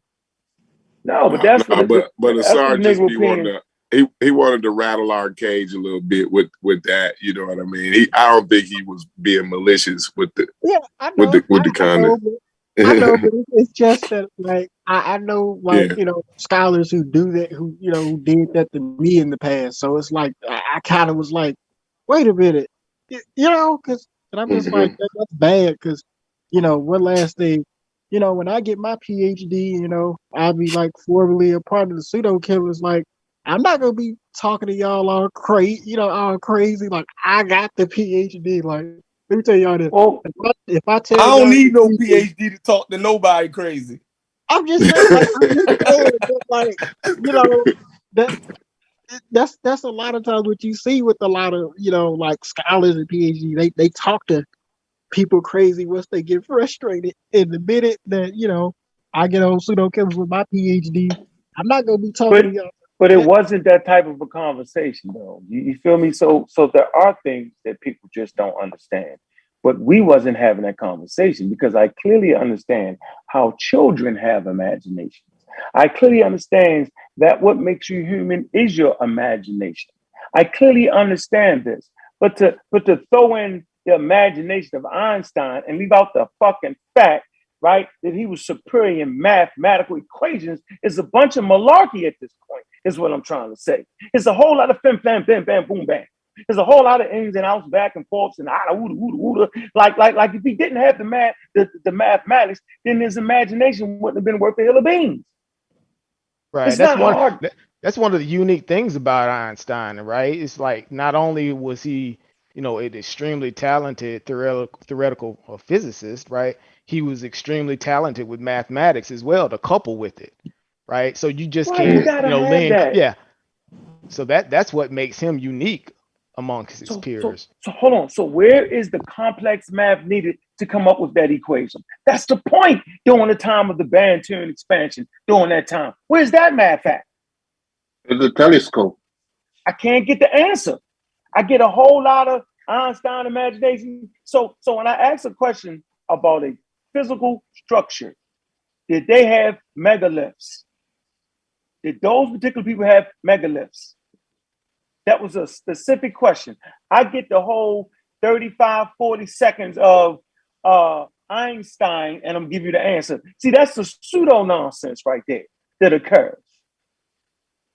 We see the pseudos do that. We see the anti-vaxxers avoid it to do all that. That's nonsense to me. Just simply say, no, Unc, they didn't have megaliths, but let me explain how their imagination led them to think that that led them to what they considered to be the Big Bang. That's all you got to do. I ain't got to be slow. But see, I'm saying that's my man, though, right? Let me take this camera off real quick. Let me show y'all something. Watch this. Yo, we intellectual gunfighters. And when you start throwing slurs, you lost. You threw your gun. Simple. That's why I explode on them. But now we get it. Yo, the whole thing was that the Africans had a Big Bang and they was drawing parallels. We not doing the Edgar Allan Poe thing. I know y'all saying, why do you keep saying Edgar Allan Poe? Why you keep saying Edgar Allan Poe? Here you go. Didn't even get into this right now. I didn't want to slow it down. This is why I keep saying, here you go. Eureka. A Poe's poem. So in his poem, right, he talks about different aspects of what he thought the cosmos was, right? And some things seem to be similar to what we have today. So everybody has an imagination, bro. Like that's not what we talking about. That doesn't make you, that's not it. It's having an imagination, watch this, and being able to bring those ideas to fruition. And not just in words, right? But in things that can transform your environment. Hunter-gatherers needed to be able to put things that would help them maneuver through their environment. Great dreamers, yo, my mother used to always tell me, nothing comes to a dreamer but a dream. What was the residue, the byproduct of them having a Big Bang? What? Now we know what the residue is of Einstein's theory of relativity. We know what that is. Satellites, okay, GPS systems. The hydrogen bomb. It helps transform the world. So what was it that we know what Nataplaya, we know what their science did for them. We can directly say them understanding the correlation between the stars, the winter solstice and all that, help them figure out when the rains was going and coming, when the plant, what it was, all that. They developed calendars. We see the byproduct of it. Come on, man. But hey, I had fun. I'm not gonna stay around here long. I don't want to draw this out, man. And Corey, you want to add something? Anybody got any? Yeah, let me add something. I was telling Concrete Corey when I talked about the expansion of the universe, and I was saying, asking if y'all familiar with the information on it. I didn't get nothing academic I got everything comedic. I got laughs. I didn't hear a person say yeah nor no. I just got laughs. About what? About what? About what? When I said, when we was talking about the expanding universe, and you said and, and I said it appears to be expanding. It appears. This is what science is saying. It appears to be expanding, and some say it's not actually expanding. You ran a stop. Sign. No, I you actually ran a stop sign. I just left it alone because you know I ain't no ticklish nigga. You know that, so I just left it alone and let y'all build on that. You ran a stop sign. I said, yo, what scientists say that? Go get it. Yeah, I got articles. You wasn't laughing at you. Listen, I thought you were going to get it. Go right. Listen, when you I'm ask not me, listening to you. Post what the you mean, article. man? Stop disrespecting me, man. Come on, bro. I'm not there. How am I just? Because I'm asking you to listen to you talking about no, cutting me off. I'm not listening to. What we doing, man? We talking like man, or we playing, man? I'm not about to play these pity pat. No, I'm not listening to you. You go, man. I don't play like that. You know me, man. I ain't playing like no internet dude, man. I deal with the information. Let's deal with it. But I ain't about to play no internet games, man. With nobody. So you get what I'm saying? All I'm saying is this. I don't want to hear what you. I'm not listening to you right now. All right, I'm trying to take this calm down. No, I'll just mute your mic. I might just put your bad ass up out of here. I'm not trying to get loud with you. I wasn't disrespecting you, bro. No, but you telling me how to do something and what to do. No, because I don't want you to talk me to death. I saw 45 minutes of it. It was supposed to be 20 minutes. You is doing it when you can simply go get the article so we can read it. Nigga, I got the article right here. That's what I just said. So just post it. Listen, I didn't call you a nigga. Bruh, I didn't call you out your name. Bro, you tripping though. You acting like a peon or something, man. No, I'm now. What's wrong with you, man? You don't got full of internet or something. Now you calling me names, yo. Now you forgot who I am. No, you my dude. You know that, No, now you don't know who I am. I said you acting like one. I ain't never called you. Now you don't know who I am, though, yo. Yeah, I know you is. You my big dog. You know you my big dog. I never called you a peon. Okay, so I'm not disrespecting you. I'm not acting like one. I'm saying is at the end of the night, you claim we laughed you off the stage. I said you missed the stop sign. The stop sign was go get the scientists. So I'm thinking you're going to get the scientists so we can read it. And so what you think I'm coming back in to do? That's fine. So you don't got to talk. I just said I got a scientist in the article. Right, so let's read it together like we normally. So that's what I'm talking about, bro. But it's not on you personal. Yeah, I got you, big dog. But what I'm saying is when I first opened my mouth and unmuted my mic, I said I had an article right here and you stopped me, dude. And got all the way to this point and still told me to bring out the article. Put it on the screen, yo. Hey, I can give you the link to it, bro. I'm on my other phone. I'm on this phone. I'm on one phone. I'm on two phones. I'm on this other phone with the scientific article. Put it in the chat right here. Put it right here. You can put it right in the chat on your phone. I could just say it to you, and you can just. And you don't gotta remind me that I'm on the internet. Can you look it up, Ankh, and then just put it in the chat for me, Dick Homie? Yeah, but you don't have to remind me that we're on the internet. I'm not playing tough Charlie with you. Yeah, I don't. You know me.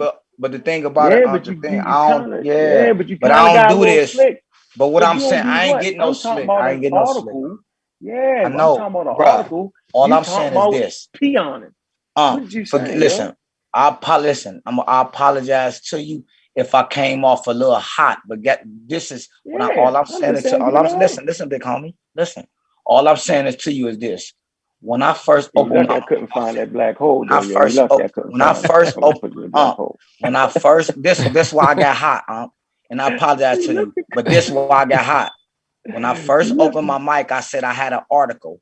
You stopped me to talk about a whole lot of other things and said, just bring an article, just bring a scientist. When I already opened my mic and said that's what I'm doing right now, yo. That ain't what you said.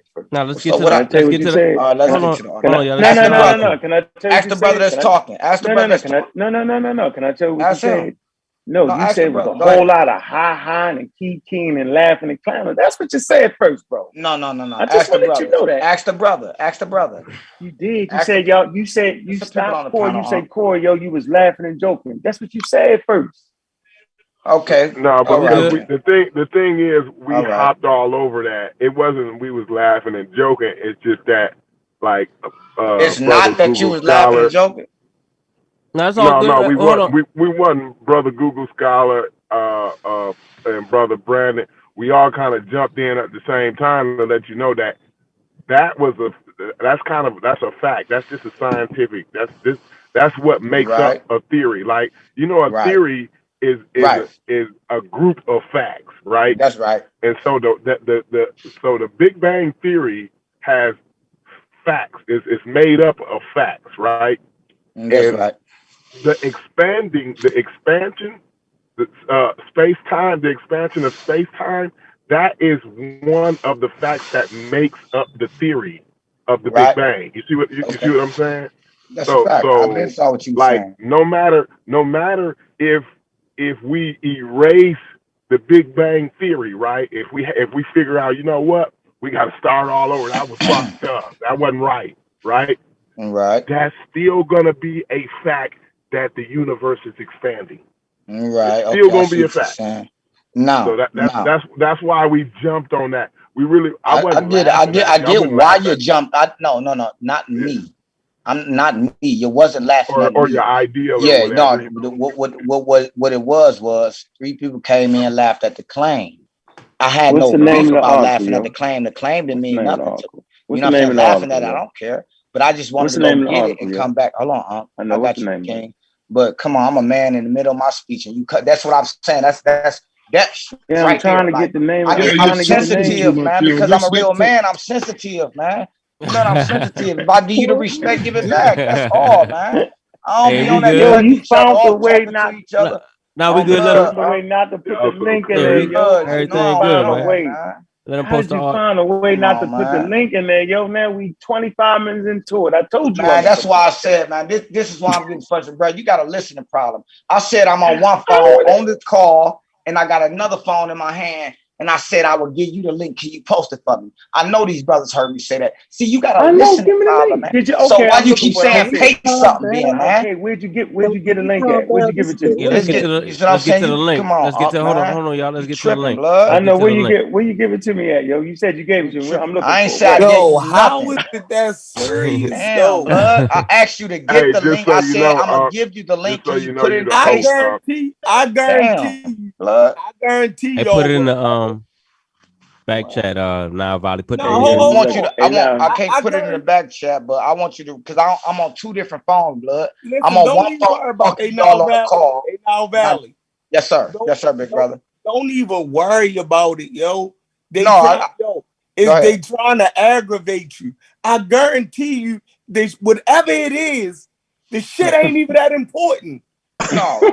But he want just to give him respect, though. Let him. No, but I guarantee you, whatever it is, the shit ain't even that important to be aggravating somebody about it. Yo, he said the expansion ain't happening in the Big Bang, yo.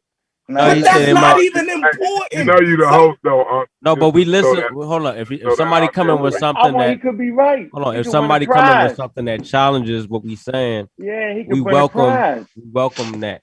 So it's not you gotta dismiss him. You know what I'm saying? You gotta let some shit just because he might be right. It might be right. What the fuck? All right, that's the mind you got to come into it with. Y'all just like having meaningless side conversations away from. You got to have an open mind. That's Nobel Prize winning. That's all I was saying. If you got that, you're winning a Nobel Prize. That's not something that you just destroyed the whole Big Bang model. You don't think listen, man. But y'all know that ain't even real. So why? No, listen. Hey, listen. I'm coming from the International Journal. Listen, I'm coming why from you playing with us? Look, I'm coming from the listen. I'm coming from the you playing with it. Nah, damn. I'm coming from the International Journal of Modern Physics. All right. And then I'm coming from International Journal of Modern Physics. And then I'm gonna give you the website. Then I got a website for you to go. Science News, Astronomy, sciencenews.com/. Listen, I'm gonna give you. Oh no, y'all cutting him.